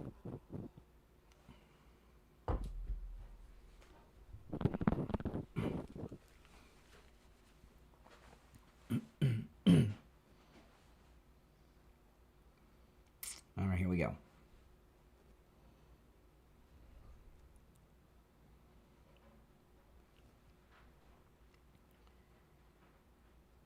Welcome, everyone. We are back. I'm Brian Craig. This is the Steve Kane Radio Show, Florida's longest-running radio show. Back to our busy phones. We shall go. You're on the air. What's your name? Where are you calling from? Yeah, it's Renee from Hall. Hey, Renee. Hey, yeah, you've got to remember this. Saul Alinsky, he wrote rules for radicals, not racists. So rules for racists does not apply to you. So you shouldn't use his technique. Okay? I have no idea. I read rules for radicals when Obama first got elected, so I could understand what Obama was all about, but I don't understand the reference today. It's obvious you did because you tried to use his technique and try to flip it for your benefit, but it backfires because it just makes you look like the bigot that you are. I missed that part of the program. Maybe you can refresh my memory. Please, I'm not trying to follow your stupid career, okay? You're a racist, and it's obvious as Ray Charles, all right? Obvious as Ray. Yeah, okay, whatever.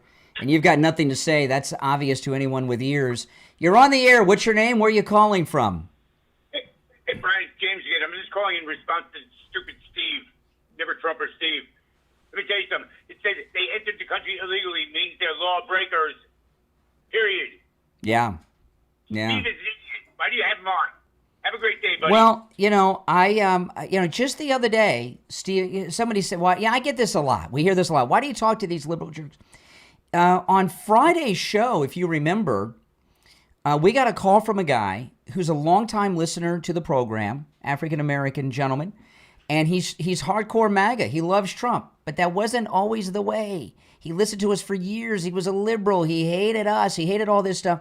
And he's been red-pilled. He woke up, in large part, by listening to this program. So, and if you listen to these liberal jerks, I make all my points through them. You just got to listen on a little higher level. You're on the air. What's your name? Where are you calling from? Good morning, America. It's the man from Lake Worth. All right, hey, Lake Brian, Worth. Real quick, it's entertaining when you speak to the liberals. That is fun and entertaining to hear.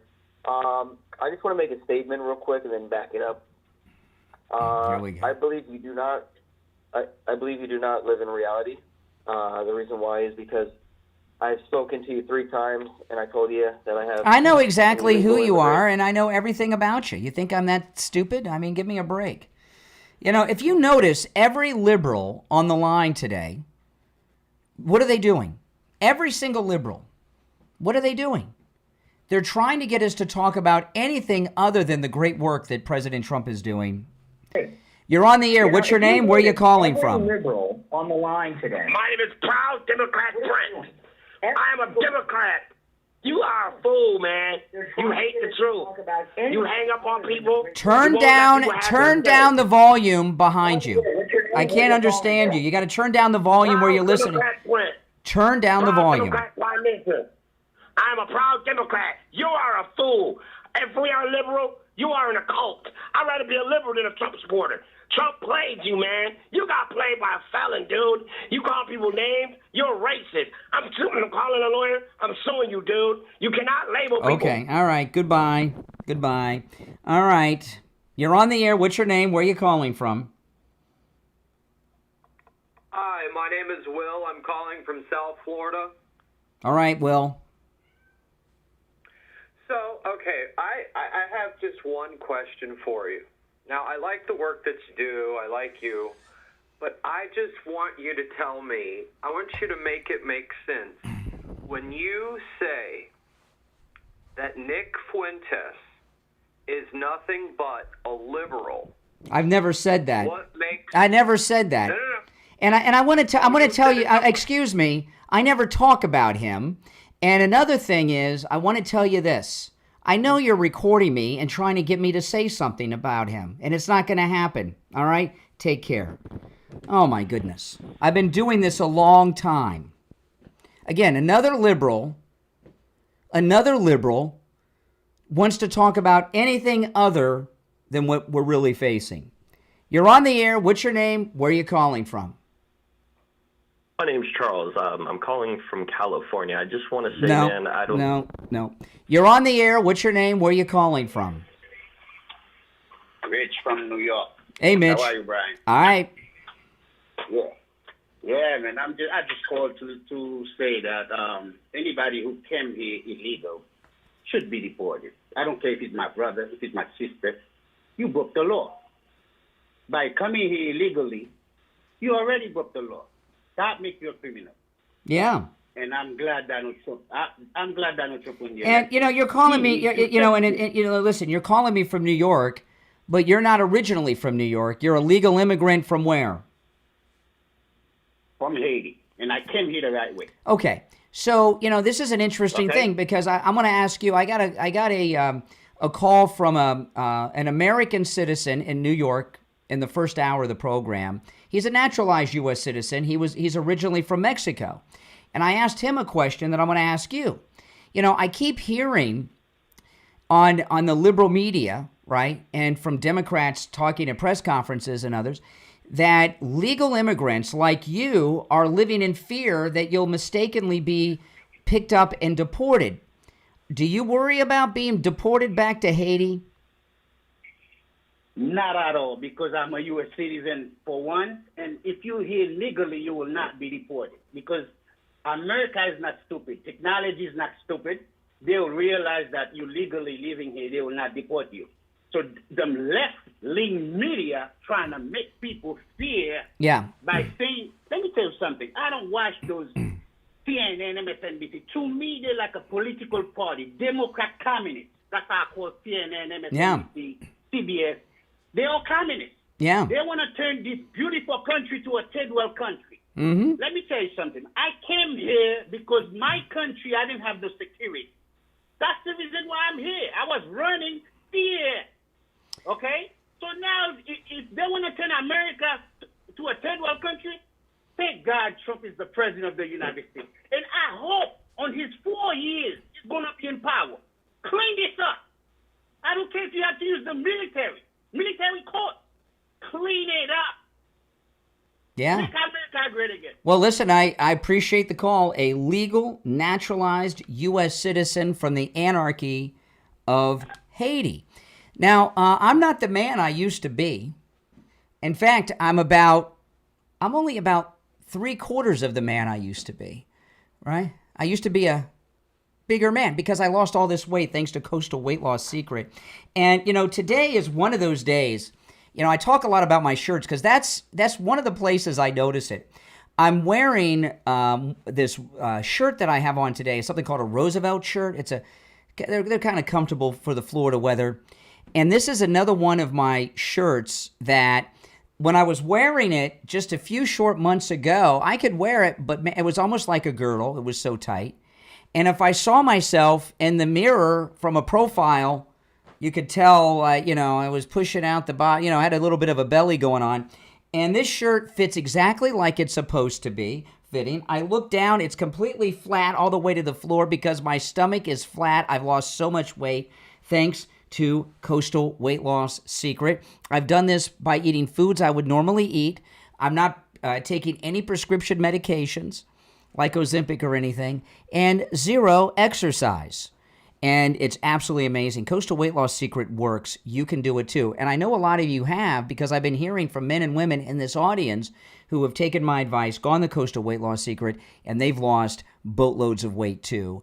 I look great. I feel great, and it's really awesome. I really, it's just amazing. And when I see pictures of me from the beginning of January, it was the end of January, because it was Inauguration Day, and then a week after Inauguration Day is when I started Coastal Weight Loss Secrets. So if you go back and you look at videos of me from the first online on YouTube, from the first week of January, and then before that, you'll see the difference in how I look then and how I look now.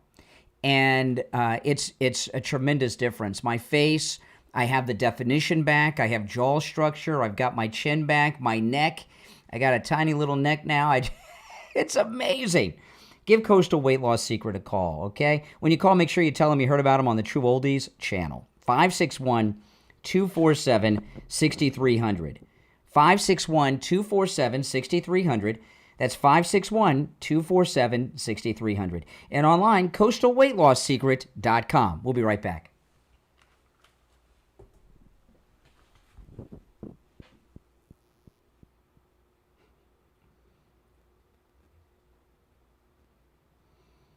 If you're on hold, hang in there.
We'll be back shortly, and I'm going to go back to the calls. And if you're on hold, hang in there. I want to play this audio of a soldier, a lady soldier, who just might find herself court-martialed. Have you seen this? Oh, boy. I promise you, Secretary of Defense Pete Hegseth has seen it. And the president, if he's not seen it, he'll see it too. What is she? I can't see. Is she a sergeant or a corporal? I can't quite tell on the angle. I think she's a sergeant. I think that's 3 strike. Yes.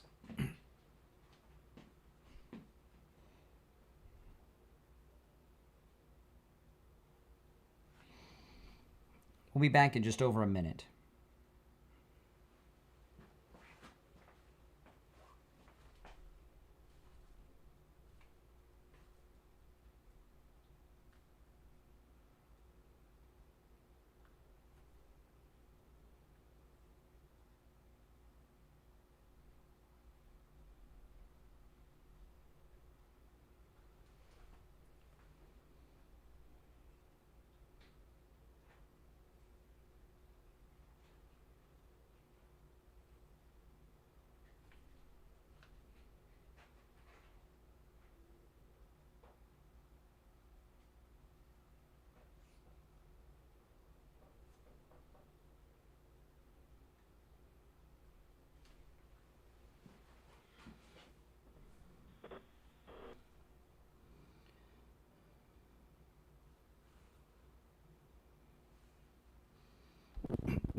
Welcome back, everyone. I'm Brian Craig. You're listening to Florida's longest-running radio show, The Steve Kane Show, on the radio since 1977, celebrating 48 years on the radio. Welcome back. If you'd like to call in, the number is toll-free, 1-888-465-2631. 888-465-2631. We very well may see a court-martial come out of this L.A. battle that's going on. There's a video of a U.S., I'm not sure if she's U.S. Army or California National Guard, but there is a lady sergeant in uniform at ground zero of Battle for L.A. And I think this is clean, but Mike, be careful on the dump button. I did listen to this. I think it's okay, but let's be careful on the dump button. She is in uniform. She's in her fatigues. And I can't tell with these, they've got some graphics covering up some of the insignia. So I can't tell if she's Army or Marines, but she is, I'm not sure. But she is talking about the deployment of the Marines, so I'm assuming she's a Marine, but she could be Army, she could be National Guard. I'm not sure, but she is in uniform. She is a sergeant. And let me play, then we'll talk. We are not pawns for Donald Trump's agenda. Why now? It's because the military was called upon innocent protesters. We, in our oath to serve, we serve the people of the United States. The Constitution, these Constitution. Okay, nope, she is Army. She is Army. I can see on her uniform, U.S. Army. We are not pawns for Donald Trump's agenda. Why now? It's because the military was called upon innocent protesters. We, in our oath to serve, we serve the people of the United States. The Constitution, these constitutional rights are being stripped and just denied, and the military will not be pawns to that. So I'm calling upon the conscience of military members who served previously and now. We have a conscience, we have mind, and we have a duty and moral obligation to say no and resist evil. We are not... and resist. She's calling for a military uprising. So, oh my goodness. Now, I am sure that our great Secretary of Defense, Pete Hegseth, has seen this. If the president has not seen it, he will. So, no matter what her status is, she's in trouble. If she is currently in the Army, she is going to be court-martialed. If Pete Hegseth sees this, and I'm sure he's seen it. He's had to have seen it. People have had to make this known to him. If she is currently a sergeant in the Army, she will be court-martialed. If she's ex-military and she's brought her uniform out of the closet, she's also in trouble because what she said at the end, she is calling for a military uprising against the President of the United States. That is calling for an insurrection. Not pawns for Donald Trump's agenda. Why now?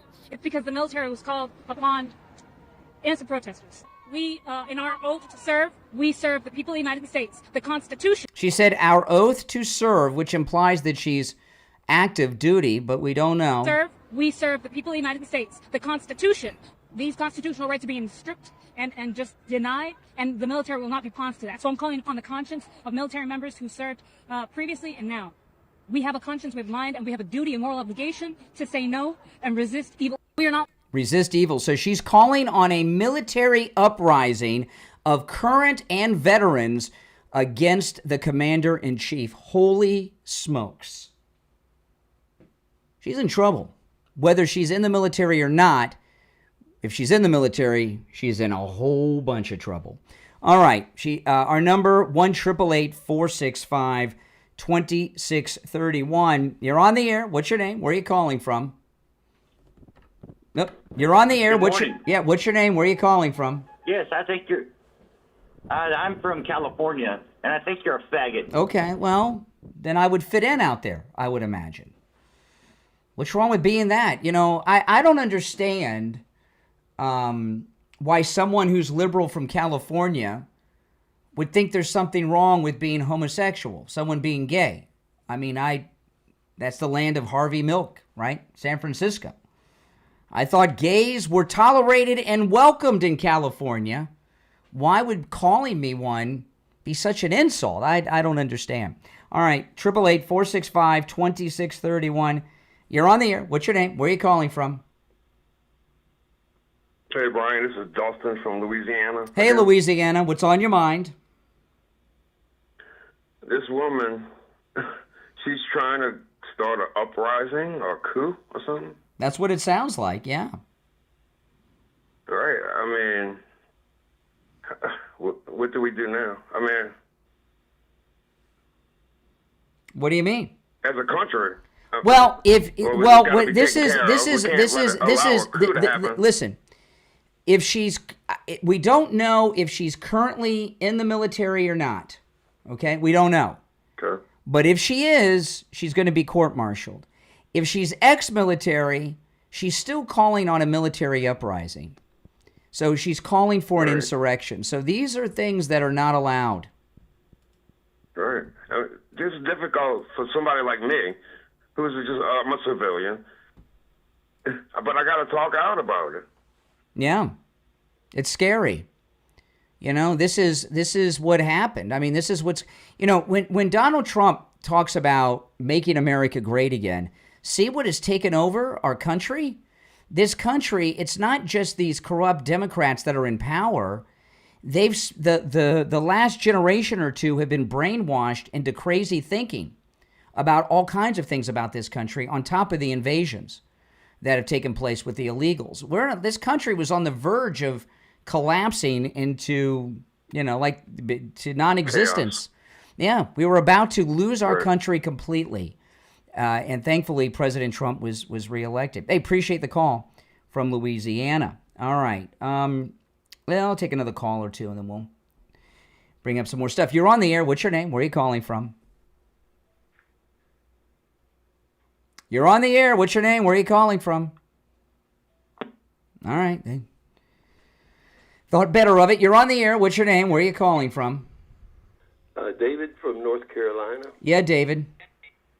I have gone through about 6 of the places that I normally listen to your program online, and all of them have said this venue is inactive. It is not until the 6th or 7th. Well, none of that's true. You know, unless we're offline on one of the online platforms, it's whatever you're seeing is a coincidence. Well, I'm just telling you what's been happening over the past several weeks. One by one, you've been disappeared. No, none of that's true. Yeah. Where were you listening that we're no longer at? The oldies. No, a couple of weeks ago, there were some technical problems with our online audio feed on the True Oldies station on iHeartRadio, maybe a couple of the other streams. That's all back up and running. Those were just technical glitches that were worked out. Well, I'm telling you, it was about the 6th or 7th place that I tried today to No, there's nowhere where we're not today. I appreciate the call. You know, I want to talk about that what that guy was talking about there.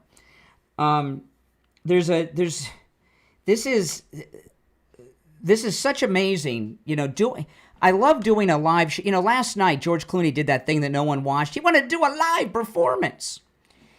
And doing a live show like this is really amazing. And a couple things about it. We often talk, if you're on hold, stand by, because, well, first I'll talk about Sloman's, and then I'm going to address that caller. And I'm going to share what that caller was attempting to do, okay? And this is an old trick that liberals do. You know, and when you're doing a show live and you're connected to the audience, it's, when we're on the radio in the mornings, you guys know I live stream on YouTube. I got a couple of live feeds with a chat room. And the whole time when I'm on, there's people in there talking, saying things. It's crazy. But that call was an interesting call. But first, let me tell you about the free doorbell camera offer from Sloman's. Sloman's is offering you, with the installation of your Sloman Shield, a free doorbell camera that connects directly to your cell phone. And you get a notification on your cell phone anytime there's movement in the front of your house. It's absolutely amazing. And these doorbell cameras, the footage is amazing. You see it oftentimes in the news. During those LA fires, Did you see any of that footage from people's front doors? You're wondering who's standing there with a camera getting that footage. It's the doorbell cameras, right? There's nobody there with their iPhone. They're getting the camera. They're getting the footage off the app on their cell phone from the doorbell camera. That's television quality stuff. Remember the Venezuelan gang members that took that building in Colorado over a few months ago that started everything that we're going through now? That was taken off one of the neighbors inside that apartment building, her doorbell camera. So the footage is amazing that you get. They're not only going to give you, with the installation of your Sloman Shield, a free doorbell camera that connects directly to your cell phone. Sloman's is going to give you a free customized home security system and professional installation when you use their low-cost central station monitoring. You get an LED touchscreen, a motion detector, 10 contacts, a lifetime warranty, a backup battery, plus you'll receive a free doorbell camera with the installation of your Sloman Shield. Give them a call, toll free. 1-833-283-5050. 833-283-5050. That's 833-283-5050. So that last caller, you know, there's been a lot of callers, if you've noticed, trying to disrupt the program today using various techniques, getting us off topic, you know, forcing me to use the dump button and such. One of the tactics that's not as commonly used is leftists will call and try to get people to tune away by saying this isn't working, the sound's not working. So you'll stop listening and go to some other place and try to find whatever they can do to disrupt the show. I love it, because that tells me when we're on their radar that we're doing something right, okay? 2 hours down, 1 hour to go. If you're on hold, stand by. My name is Brian Craig. This is the Steve Kane Radio Show, Florida's longest-running radio show on the radio since 1977, celebrating 48 years on the radio. We've seen all the tricks. We'll be back right after this break.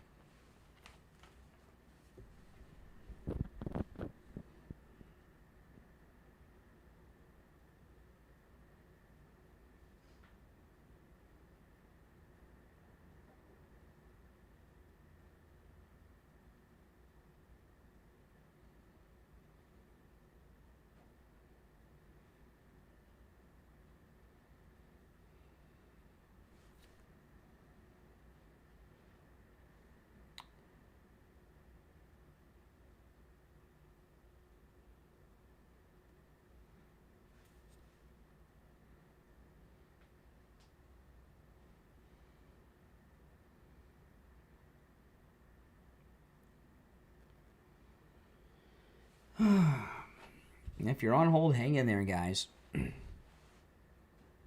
If you're new, make sure you subscribe, okay?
We'll be back.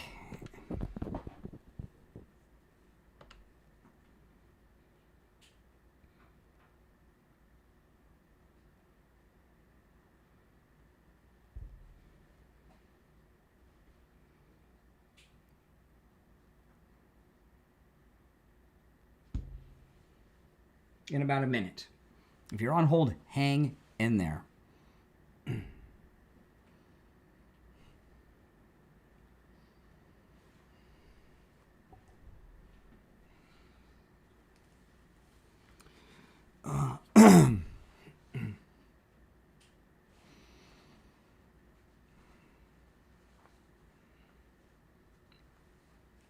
About 30 seconds or so, we'll be back.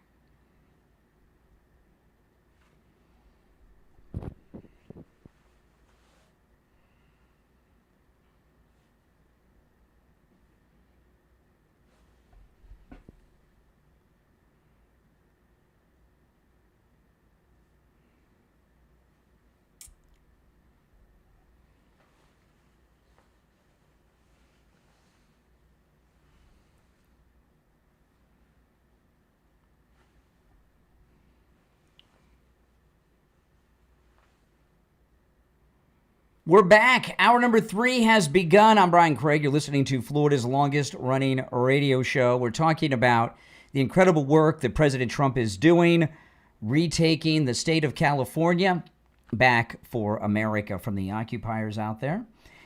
You're on the air. What's your name? Where are you calling from? You're on the air. Once. Hello. I'm just wondering why for the past 3 hours... Mm-hmm. You're on the air. What's your name? Where are you calling from? Hey, good morning, Brian. It's Lenny from Coconut Creek. Hey, Lenny. How you doing today? Great. What's happening right now, we can't forget about what happened in 2020 with the riots for George Floyd. We watched every federal building, every precinct. Mm-hmm. It started in one city, one liberal city. Every liberal mayor, every liberal governor sat back as we watched every. Well, if you remember down. that idiot that ran with Kamala Harris, Tim Walz, his wife was talking about how she enjoyed the smell of the burning tires and the city burning down when she opened from her window. Remember that from the governor's mansion? Actually, yeah, and thank God the army. If Trump did not implement the National Guard outside the ICE administration building, it would have been attacked. How could they? He said what he did was he stopped the trend from taking place around the country. Hey, appreciate the call, Lenny. Yeah, this was their plan. All right, I'll take another couple calls, and I got some stories I do want to cover. Oh, hit the wrong line there. You're on the air. What's your name? Where are you calling from? Hey, Brian. Good morning. Jeff from Maine. Hey, Jeff. What's up? I always would love to see Real America Voice, Fox, and other real news media outlets show the comparison from the J6 to what's going on now. Yeah. Because it's night and day, Brian. It's so obvious. And this is all on the Democrats. They called for this publicly to do this. All kinds of Democrats, and they're doing it. Why aren't they held accountable for telling people to do it and having them actually do it? Yeah, that's correct. Yeah. It's bizarre that this is going on, and I don't believe that woman in those fatigues is in the military. I wouldn't be so sure. I wouldn't be so sure. I mean, we don't know, okay? But she does have a proper uniform on properly, so it's not stolen valor. She's either current military or recently former military. Okay, but I was thinking maybe former. You want to think that because you're a veteran and you don't want to think about veterans that way. But look at look at the commander in chief we had the last 4 years. The military is filled with people that don't understand. Okay, so it's very possible she is a sergeant in the U.S. Army currently. And if that's true, she will be court-martialed. And her glasses, eyeglasses, she was wearing glasses, and they do look like the kind that are Army issue. They don't look like the kind you go and buy at LensCrafters. Well, if she's out protesting during the day, she's AWOL from doing her job. That is a court-martial offense. Yes, it is.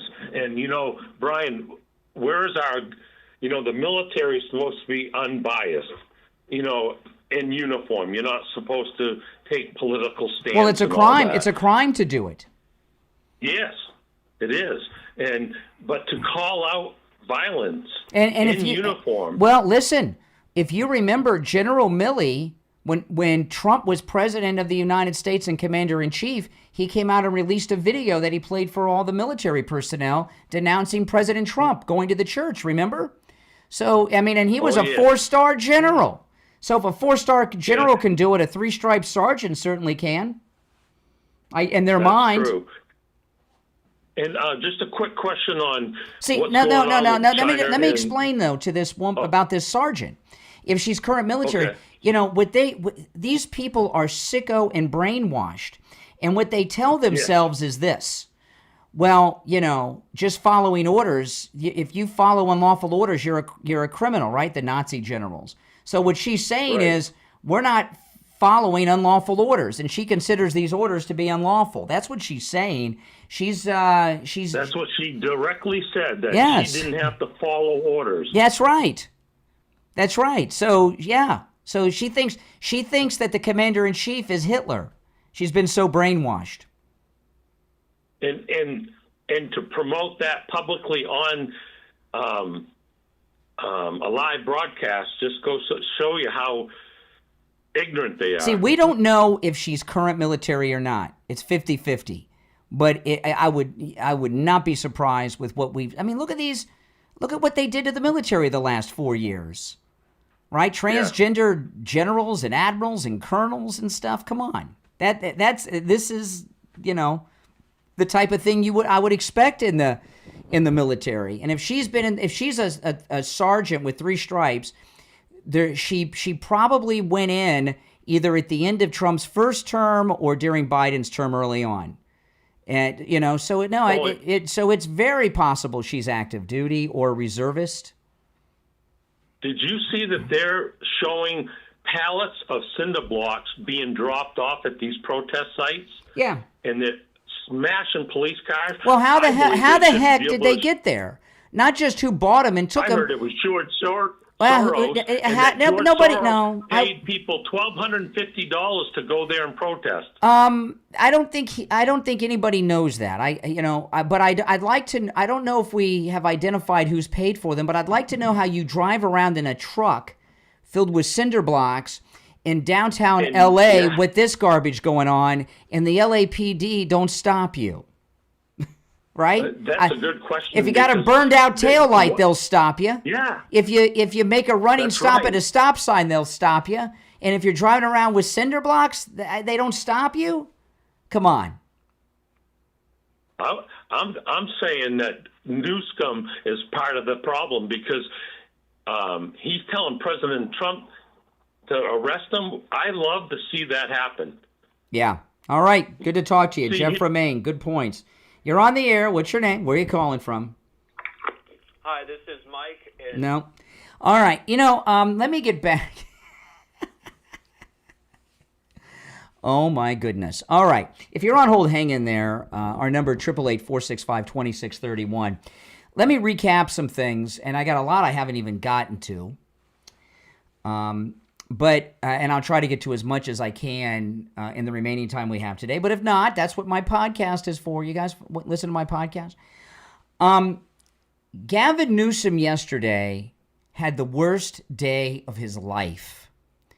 It was a day of total humiliation for Gavin Newsom. And he had more than one instance. He had 3 instances of humiliation. Let me see what time it is. Do I have time for these? You know what? Let me take the break. And then after the break, I'm actually going to take the break just about 30 seconds early because I want to go through this. I have never seen a sitting high-level politician. You know, governor of California is a big deal. Okay? It's a big state. It's not like being the governor of a tiny state. It's a big state. Huge chunk of the population and everything else. It's a higher up job than being the president or prime minister of most of the countries of the world. And I've never seen someone at that level humiliated so much over and over again. And I got to share it with you. So I'll do that after the break. But before we break, I want to tell you guys about Joe Thomas. You know, Joe Thomas is amazing. I have heard people talk about annuities all my life. And I never really truly understood them. I heard a lot of guys on the radio talking about them for years at different radio stations that I worked at. And I met with Joe Thomas. He explained annuities to me, and in about 5 minutes, probably a little less, but in no more than 5 minutes, I said, why is not everyone not doing this? It was really amazing. You know, with annuities, your money is not at risk. No matter what happens in the stock market, the ups and downs, your money is not at risk. You work hard for your money, especially when you're retired and you're not in the workforce anymore. You're not bringing in money like you used to. So you don't want to take those risks. I never want to take a risk. I want a sure thing. That's what an annuity is. So not only is your money not at risk, you're guaranteed income for the rest of your life that you can take in many different forms. You can get it monthly if you want. It's amazing. And I asked Joe Thomas, one of the times he was in studio recently, because annuities are for everyone. Right? They're for working class people, middle class people, upper middle class people, and there are high net worth wealthy people that also are people who get involved with annuities. And I said to Joe Thomas, I said, when you have someone who's a wealthy high net worth person and someone who is a working class person with the Social Security, what are the different things that these two people want when they come to you and talk to you about annuities? He says the same thing, an income stream. That's exactly right. An income stream. And that is for the rest of your life, guaranteed at your retirement. It's amazing. Joe Thomas is offering free phone consultations, which you can take advantage of no matter where you are located in the United States. And he's a top guy in the industry. I want you to understand the value of this no-charge consultation you're getting from Jupiter Joe Thomas.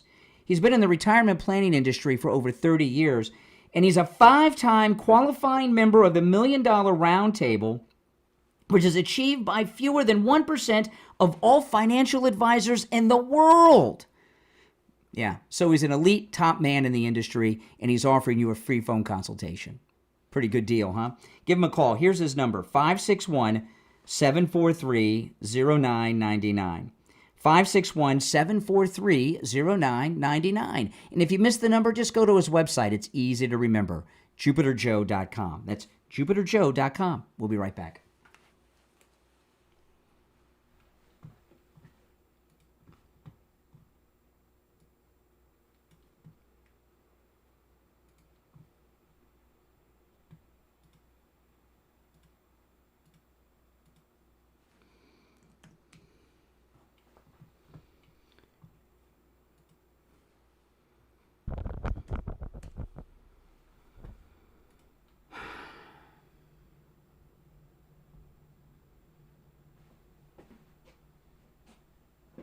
Immigration enforcement, but instead of focusing on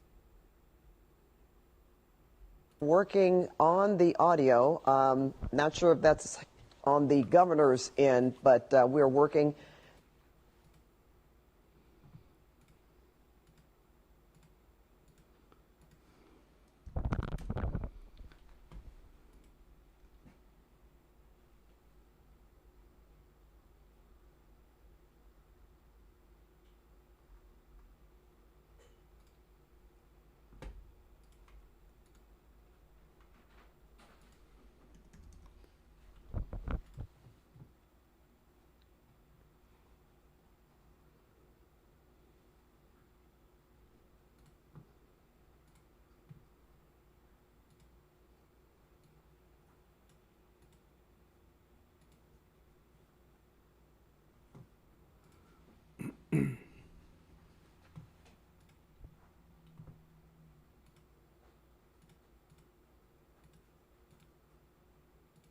There we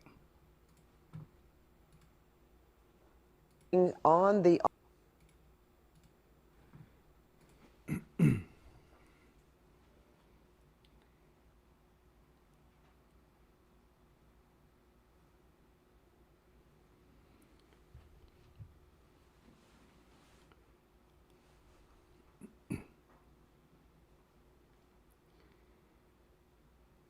We are back. I'm Brian Craig. It's the Steve Kane Show. Call us on hold, stand by.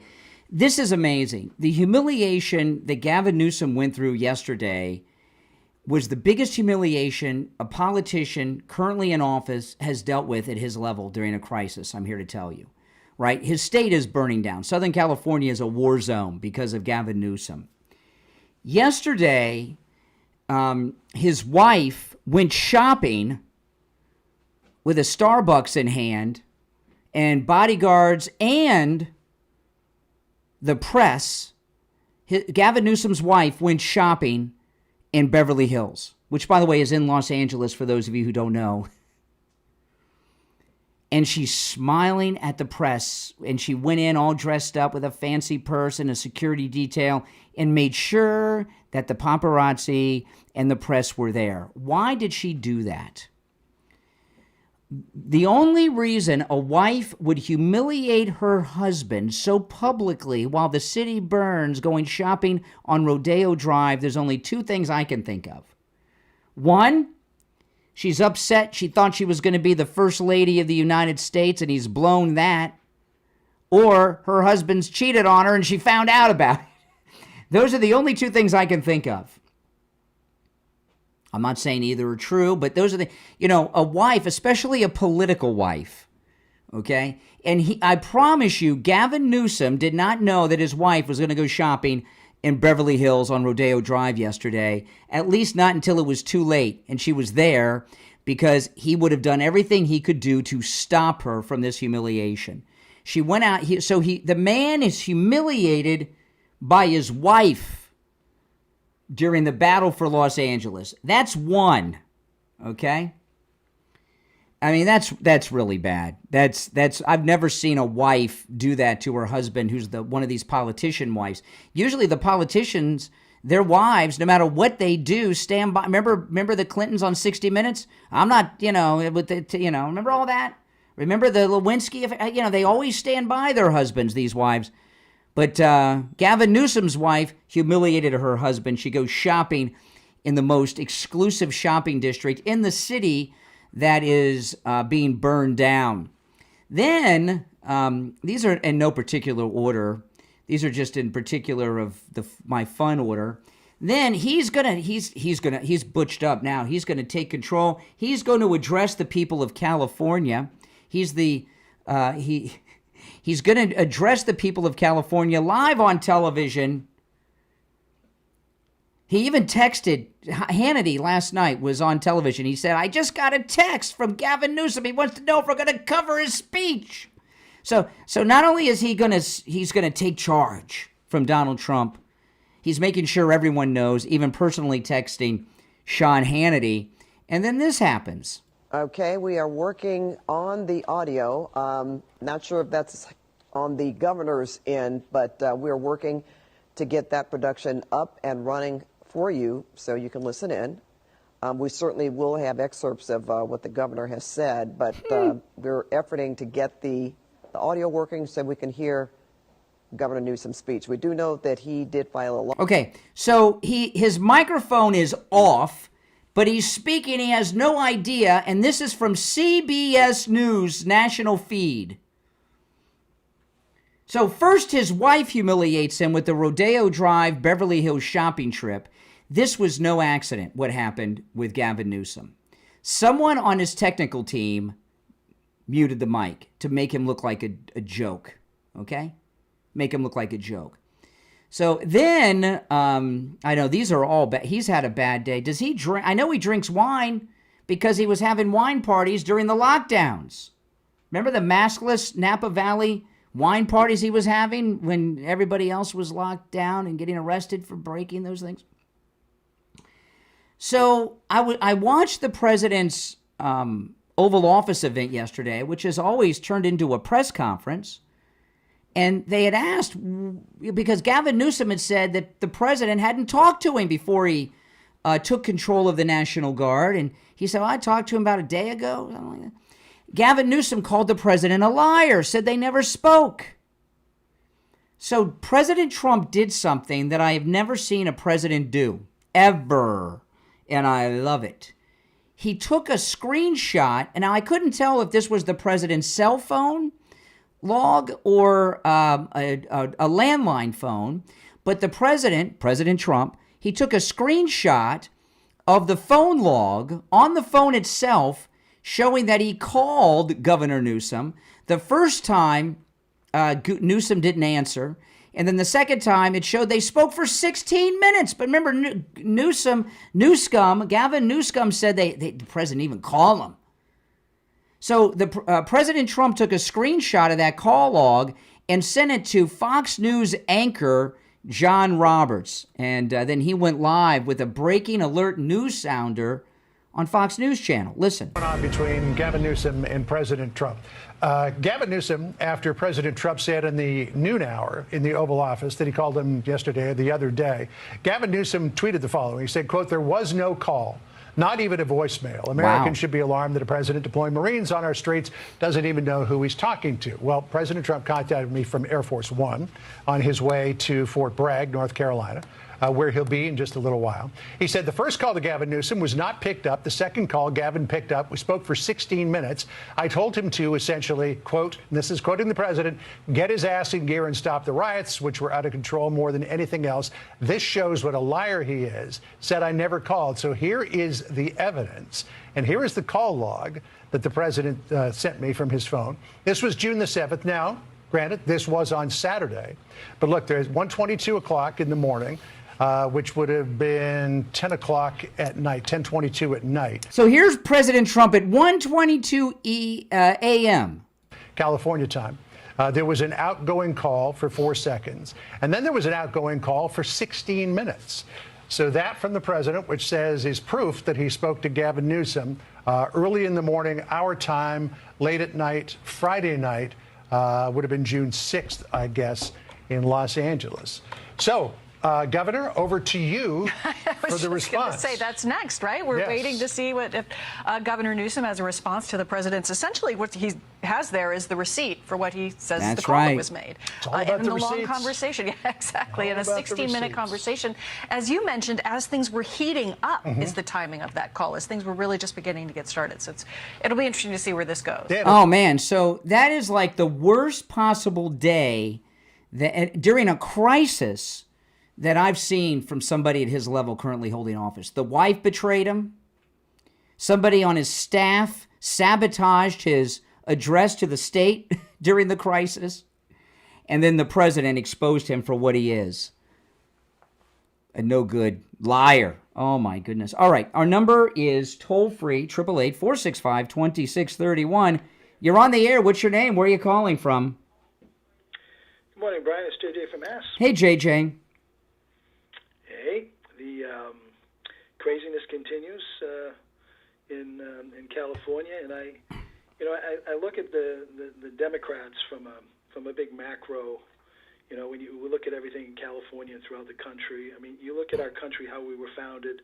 You know, Old and New Testament. You know, obviously religious, but books of history, wisdom, and moral guidance.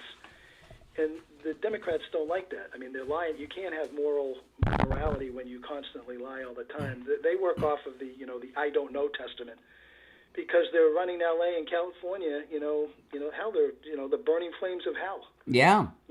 They're just destroying. I mean, I look at no water for the fires, no train. This train from it's going to end up costing $100 billion plus, if in fact they even go forward. See, what's laissez-faire, the Kevin Bacon 7 degrees of remain calm, all is well. Mm-hmm. There's no Marines here. There's no. It's all peaceful. And we've heard all the and here's the thing. Obviously, there's a lot of. I wasn't alive during the Watts, but I was alive and covered the Rodney King riots in '92 on the air. Okay. A lot of Marines. There's a lot of comparisons between the Rodney King riots and this. The Rodney King riots were god-awful and bad, and a lot of people were killed, and it was a terrible thing. And I think the severity of it is lost because it was so long ago, unless you remembered it and were there. But a couple things. It was more severe, without a doubt, yeah. Because, of a lot of reasons. But if you remember, though, we didn't have going on then what we have now. Rodney King himself came out immediately and tried to stop it. Can't we all just get along, go home? He was trying to stop. Out in California, the officials have been egging it on. That's one thing. But what's happened is, the LA riots were mostly in that south central Los Angeles area, which now is called South LA. They changed the name because of the riots, probably. Yep. And it was South Central wasn't a small area, and it was violent, and people were sadly killed, and Reginald Denny and people lost their businesses, and it was. I'm not saying that it was bad, but it was isolated to a particular area. What we've seen now is that Los Angeles County has fallen. It is completely occupied by a large number of foreign invaders, and they're waving flags of a foreign nation, Mexico, saying this is our land and we're not giving it back to the United States. This is a totally different situation than the LA riots. Because of the illegal aliens, 100%. It is more of a foreign army on our soil. Listen, the Democrats have mastered the sort of the Chia Pet riot system. You forget they just add. They don't have water in LA, but you add money and add money. You show up at your local NGO riots or us, That's correct. Office, and you choose your color and whatever color scheme you want on your signs and your package. Do you want the gold or the bronze? And you get the end of times discount. Yeah. I mean, it's all so frigging. It's a friggin'. It is Hollywood. It's a production. A lot of the things we're seeing, but then again, you do get the useful idiots, the DUIs, the Democrat useful idiots, just come marching in. Listen, JJ, I got to run for the break at the bottom, but I want to address what you just said about the Democrats when we get back. All right, appreciate the call. The rest of you on hold, stand by. I'm Brian. It's the Steve Kane Show, Florida's longest-running radio show. We'll be back after this. I just got some incredible news I can't share with you guys. I wish I could. It pains me that I can't share this great news I just got. It's good in some ways, yeah.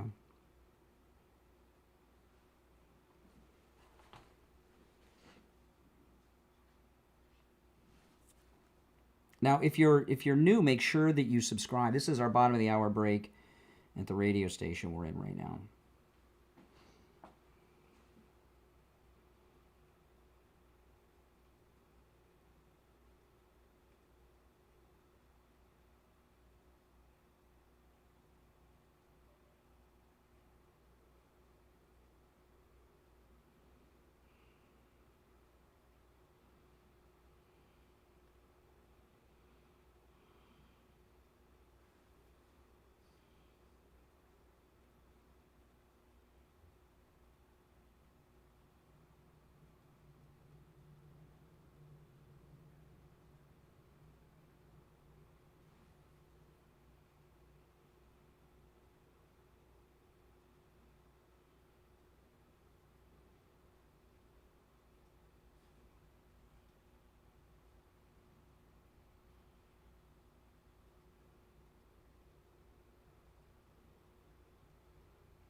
Okay, welcome back, everyone. I'm Brian Craig. You're listening to Florida's longest-running radio show, The Steve Kane Show, on the radio since 1977. You know, Gavin Newsom can't keep control of his wife. He can't keep control of his sound and video crew. He can't keep control of his lying, and he can't keep control of law and order in his state. But with all the things that President Trump's dealing with, he just dropped something big. Listen to this. This just dropped. President Trump on Truth Social. Our deal with China is done, subject to final approval by the Chinese president and me. Full magnets and any necessary rare earths will be supplied up front by China. Likewise, we will provide to China what was agreed to, including Chinese students using our colleges and universities, which has always been good with me. We are getting a total of 55% tariffs. China is getting 10%. Relationship is excellent. Thank you for your attention to this matter. And that was at 8:05 this morning. Wow. Wow, that's a real leader as opposed to this clown out in California. Okay, now I wanted to talk about what the JJ from Mass had mentioned about the Democrats that we're seeing on TV. I know, isn't that amazing? What we're seeing about these Democrats that are out here backing up all the rioting that's going on, and they're trying to spread it to other cities.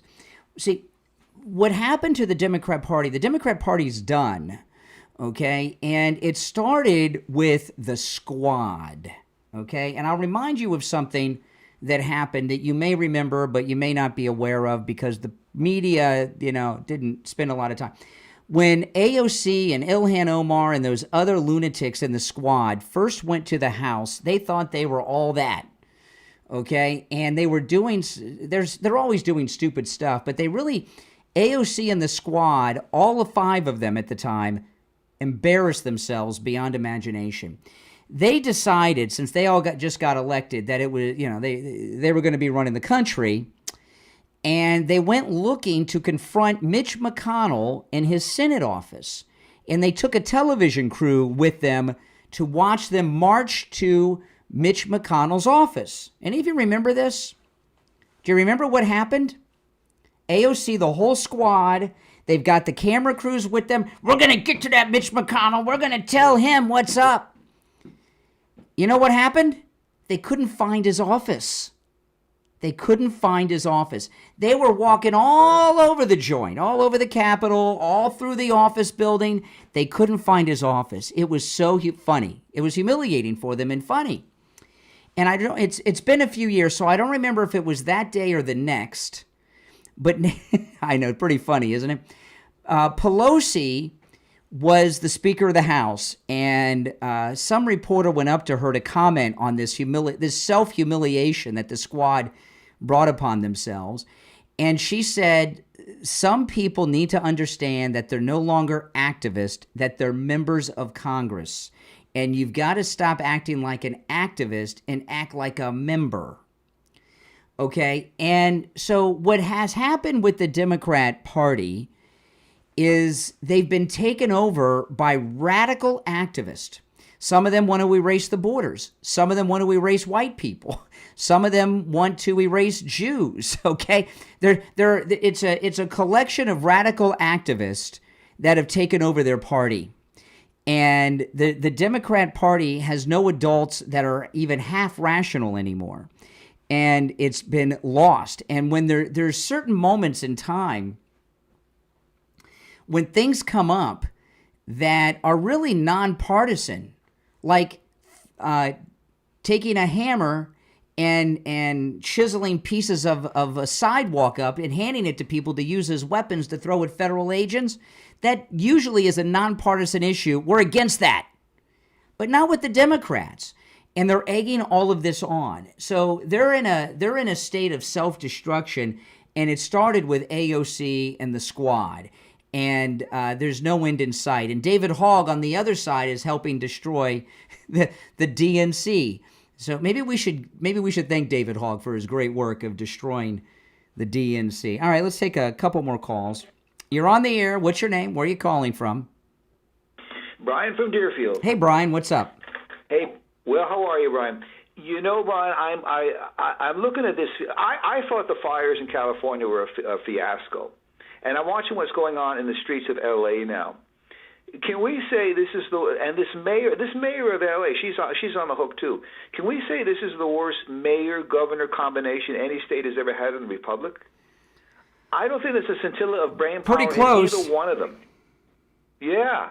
I mean, it is so pathetic to watch this. And I throw the squad in there, too, all this thing. This is our Democratic leadership in action.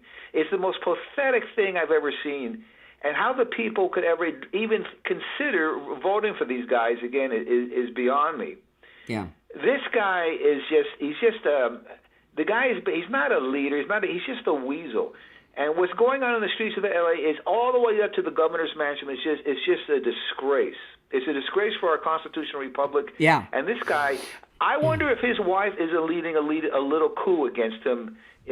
She's obviously angry at him. A wife with her husband in the situation, even if it was good times in California for him, if there was violence in the city that he was handling properly, going shopping in that city like that with the press, she wouldn't do. She is very angry at him. And she's got the big smile on her face. The key, the worst thing with this this big speech he was going to give that night, this press conference he was going to have, and they don't even have a sound on. I mean, how pathetic is this? California looks like a third world country with a third world leader. Yeah. It's so bad. And this is on view for the entire nation to see. This is your sanctuary city. This is how California's run. Is this what you want? I thought I heard yesterday they still don't have building permits to start rebuilding in the Palisades where the fire was? Well, they can't do anything? That's right. I mean, who's running this? A lot of those people, there's a real estate racket. You know, a lot of these people, they bought those homes. Some of them were condos and stuff. They bought that stuff 30 years ago, 40 years ago. Yep.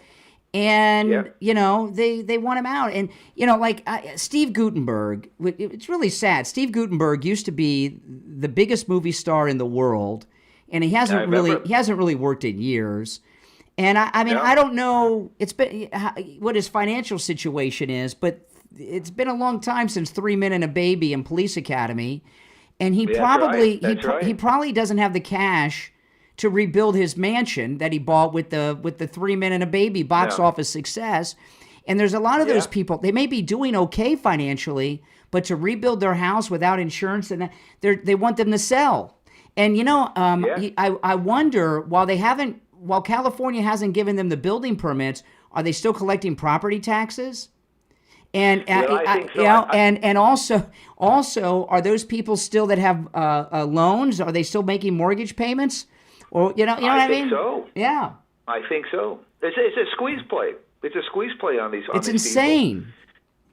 But I don't even see anything like really that. I'm trying to say something positive about this governor. I don't even see anything really that likable about this guy either. His wife obviously agrees. There's no way his wife did that yesterday for any reason other to stick it to him. She is furious at him about something he's done. He's done something to flip out his wife. Well, not only can he not run the governor's mansion, he can't even run his own house at home. I mean, this is the worst. I think I'm trying to think of a worse governor that I've ever seen. Nobody comes to mind. I mean, it seems worse because we're living through it. I mean, I don't want to go through a list of bad governors because there's a lot of them, but this is this is the worst because it's happening now. Hey, appreciate the call. Let me see here. We'll take one more and then we'll break. You're on the air. What's your name? Where are you calling from? We are in Louisiana. About those gas masks, I'm watching it a little bit late, but anyway, about those gas masks, they found out the man that was passing them out, and he's a member of a gang, a foreign gang, and he had over 10,000 of those masks, and the gang, their ultimate goal is overthrow the government of the United States. They picked a bad time to try to do that. It's hard to do that when we have the coolest president we've ever had. Good luck with that. All right, appreciate the call. I want to talk about coastal weight loss secret. This is the first time I've been on any type of diet of any kind or weight loss plan. I've never been on anything, and I didn't think it was going to be that easy. I thought it was going to be very tough. right? I really did. I thought I was going to be given like these little pieces of food that I would eat, but I'd still be hungry all the time. I thought I was going to have to work out all the time. But no, with Coastal Weight Loss Secret, not only did I get to eat food that I would normally eat, I'm not hungry, and I've done 0 exercise. It's absolutely amazing. And one thing I've not talked about too much, I've mentioned it once or twice, but I haven't talked about this a lot. And it's a big part of it that's really kind of cool. You know, when you go to Coastal Weight Loss Secret and you start the weight loss program, you're never alone. They're with you the whole step of the way as a coach, checking in with you all the time and helping you out and answering your questions. And they are available to you throughout the entire process. Now, I lost about a pound a week. Now, if I would have exercised, a pound a day, I was losing about a pound a day. So over the course of a week, I was losing, 7 to 10 pounds a week. And, that's without the exercise. Now, because I didn't exercise doesn't mean you don't have to, okay? If I would have exercised, I would have lost more weight faster. But I thought about a pound a day was pretty good without exercising. So why bother? That was my attitude. I really don't have time for all that gym stuff anyway. But again, there's no prescription medications, no pills, no injections, no surgeries, no crazy workout routine, eating foods I would normally eat, and I'm never feeling hungry. Give Coastal Weight Loss Secret a call. And remember, when you call, make sure you tell them you heard about them on the True Oldies channel. Here's their number, 561-247-6300. 561-247-6300. And online, coastalweightlossecret.com. We're going to take our last break of the day and be back with the Gold Report.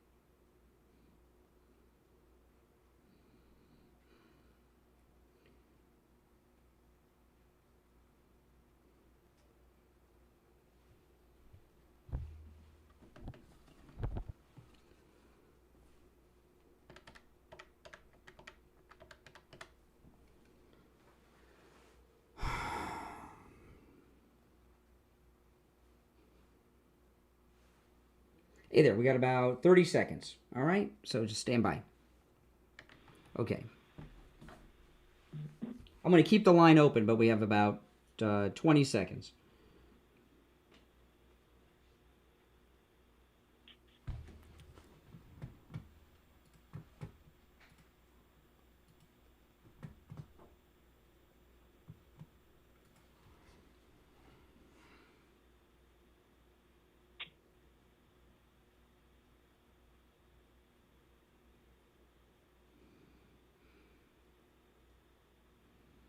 All right, we're back. I'm Brian Craig. It's the Steve Kane Show, Florida's longest-running radio show. And each morning at this time, we check in with William Youngerman at the offices of William Youngerman Incorporated with the Morning Gold and Precious Metals Report. William Youngerman, how the metals looking? Metals looking very good, Brian. Very strong gold and platinum markets. The market yesterday, gold trading in a range of $3,301 all the way up to $3,350 before closing out the day just down $2 at $3,322 the ounce. Silver lost 20 cents yesterday, closing at $36.46. Platinum was down $1 at $12.19, and palladium lost $17 at $1,059. All those numbers are being erased very quickly today as we see gold trading in a range of $3,315 on the low overnight, all the way up to $3,361 this morning. The market right now, $3,353 on gold, up $31. Silver up, actually unchanged right now at $36.46 the ounce. Platinum up $44 at $12.63. And palladium gaining $21 at $1,080. So the markets are still doing very well. Gold still trading in the similar range right now at the higher end of the range, but looking very supportive at the $3,300 number. Silver showing some good support at $36. And platinum just keeps making new highs. Yeah, you know, with platinum, because that's the second time this week you've been telling us how well platinum has been doing lately. What's the recommendation on platinum? Is it buy? Is it hold? What do you recommend with platinum right now? No, we're liking platinum. We're seeing a lot of interest in platinum at these low levels. I mean, platinum historically traded for more than gold. It's 15 times rarer than gold. It has a lot of industrial uses. So at these numbers, we certainly like platinum. Yeah, and a lot of people, because we don't talk about platinum so much, what forms is platinum available in? Yeah, platinum comes in 1 ounce and 10 ounce bars. More commonly, the different coins of the world, the platinum maple leafs, platinum platypuses from Australia. We have platinum eagles from the United States. And there's a couple of other coin products also. Yeah, very popular. And they're beautiful. They're beautiful coins. Okay, so listen, William Youngerman opens up at 10 a.m. And remember, you can do all your transactions over the phone and through the mail if you can't make it into his shop in Boca. And his number is toll-free, 800-327-5010, 800-327-5010. His address is 150 East Palmetto Park Road in Boca on the first floor of the Bank of America building, just east of US 1 Federal Highway on the south side of Palmetto Park Road. And online, you can find both his address and phone number, WilliamYoungerman.com. All right, William Youngerman, we'll talk tomorrow. Okay, have a great day. All right, take care. We are back. I wanted to share this. You know, it's so bizarre to me that the Eva Longoria, she's in Spain at her Spanish villa. I understand she's worth $80 million. How is she worth so much money? What did she didn't do that much. Desperate Housewives was a long time ago. I know she did some movies. Holy smokes.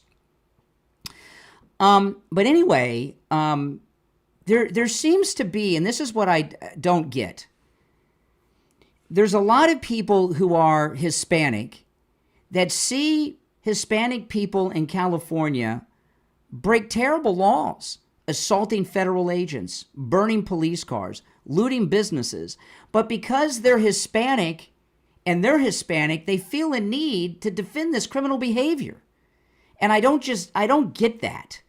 I don't go around defending white people that are out attacking and doing crime. Do you? No. But let me play a little bit. This is Eva Longoria in Spain, wanting you to know that she's standing tall and is in solidarity with those that are attacking police and federal agents and looting businesses in L.A. I wanted to get on here and finally compose myself to do a message because of everything that's happening with the mass deportations. Every time I try to record a message, I just start crying, and then I don't want it to be about me and my emotions about it, but it's just so inhumane, hard to watch. It's hard to witness from afar. I can't imagine what it's like to be in Los Angeles right now. I can't believe it's happening in Austin, Texas. I can't believe it's happening all over the country. And the comments and people's reactions to it is really so surprising to me because it is un-American. We all can agree nobody wants criminals in our country. Nobody wants rapists. Nobody wants drug dealers. Nobody wants bad actors in our country.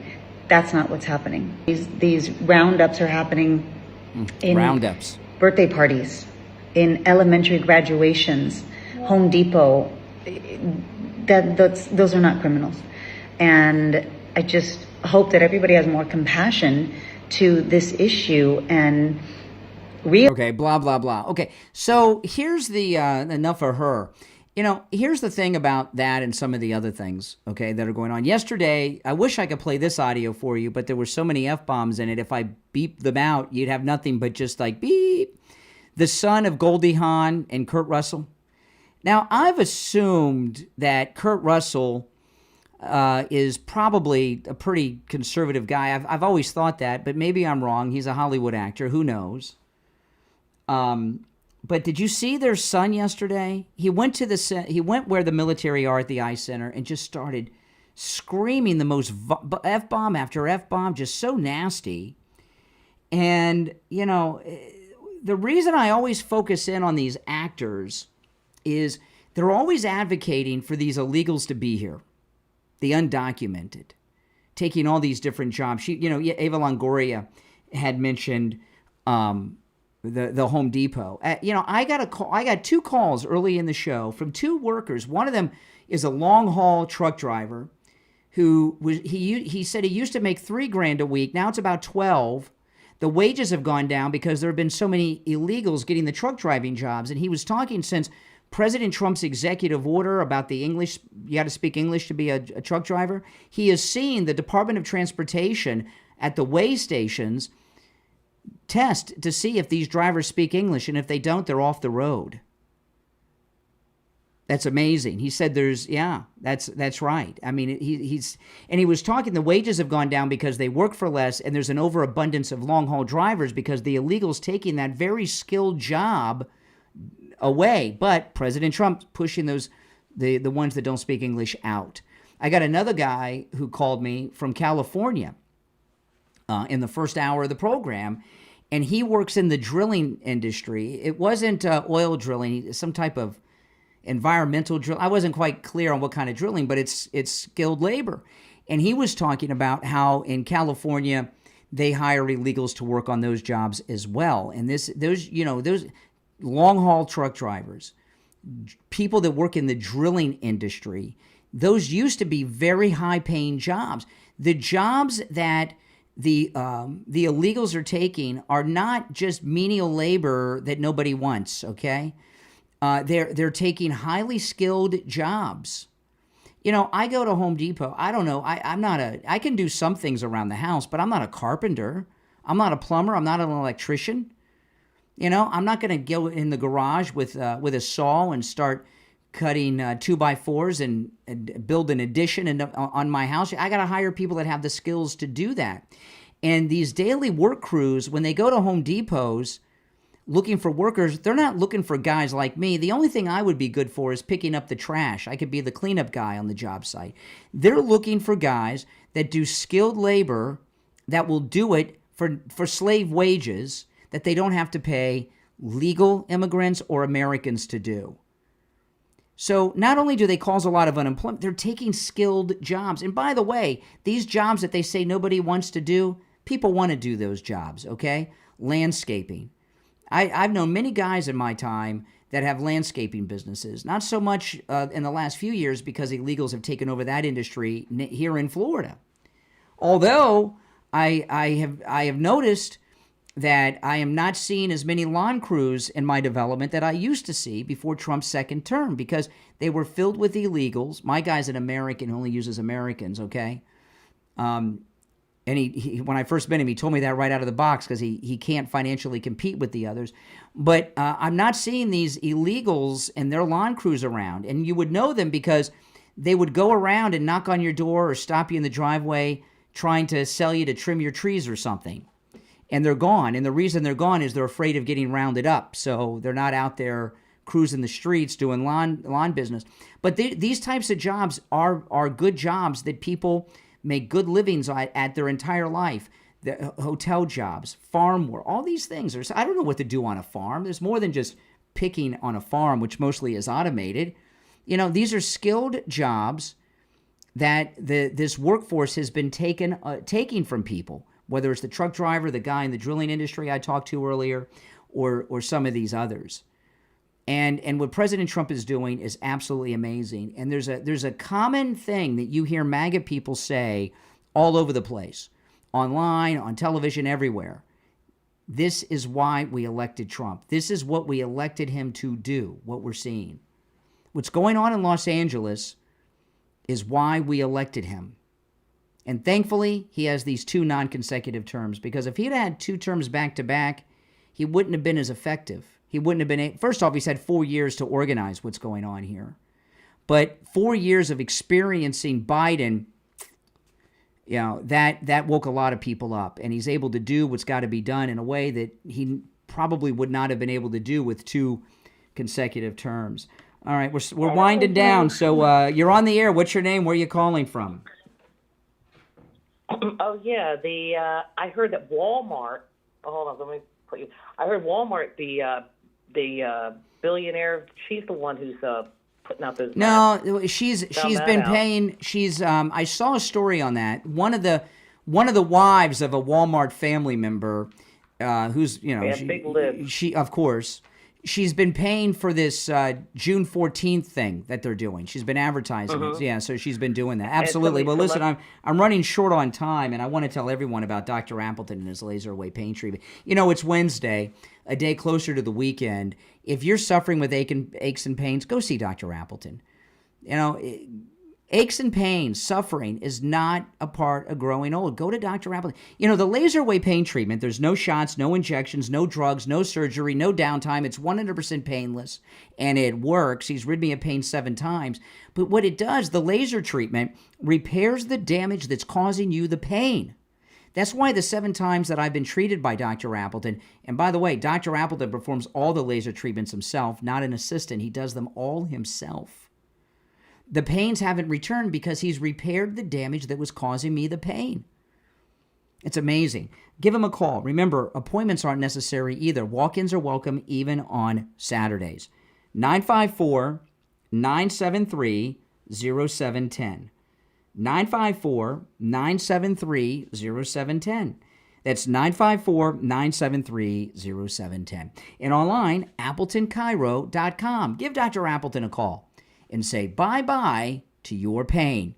All right, we got another one in the can, but we'll be back tomorrow at 6 a.m. We've had some great calls today, even from some of the liberals. Those of you that are new to the program, welcome. We're always gaining new listeners, and this program grows through your word of mouth, telling your friends about the program. So I appreciate all that you guys do, spreading the word about the Steve Kane Show. My name is Brian Craig. This is the longest-running radio show in the state of Florida. On the radio since 1977, celebrating 48 years on the radio. And in August, we're going to hit the big 49. Pretty amazing, huh? My name is Brian Craig. We'll see you tomorrow morning at 6 a.m. God bless America, and God bless Donald Trump.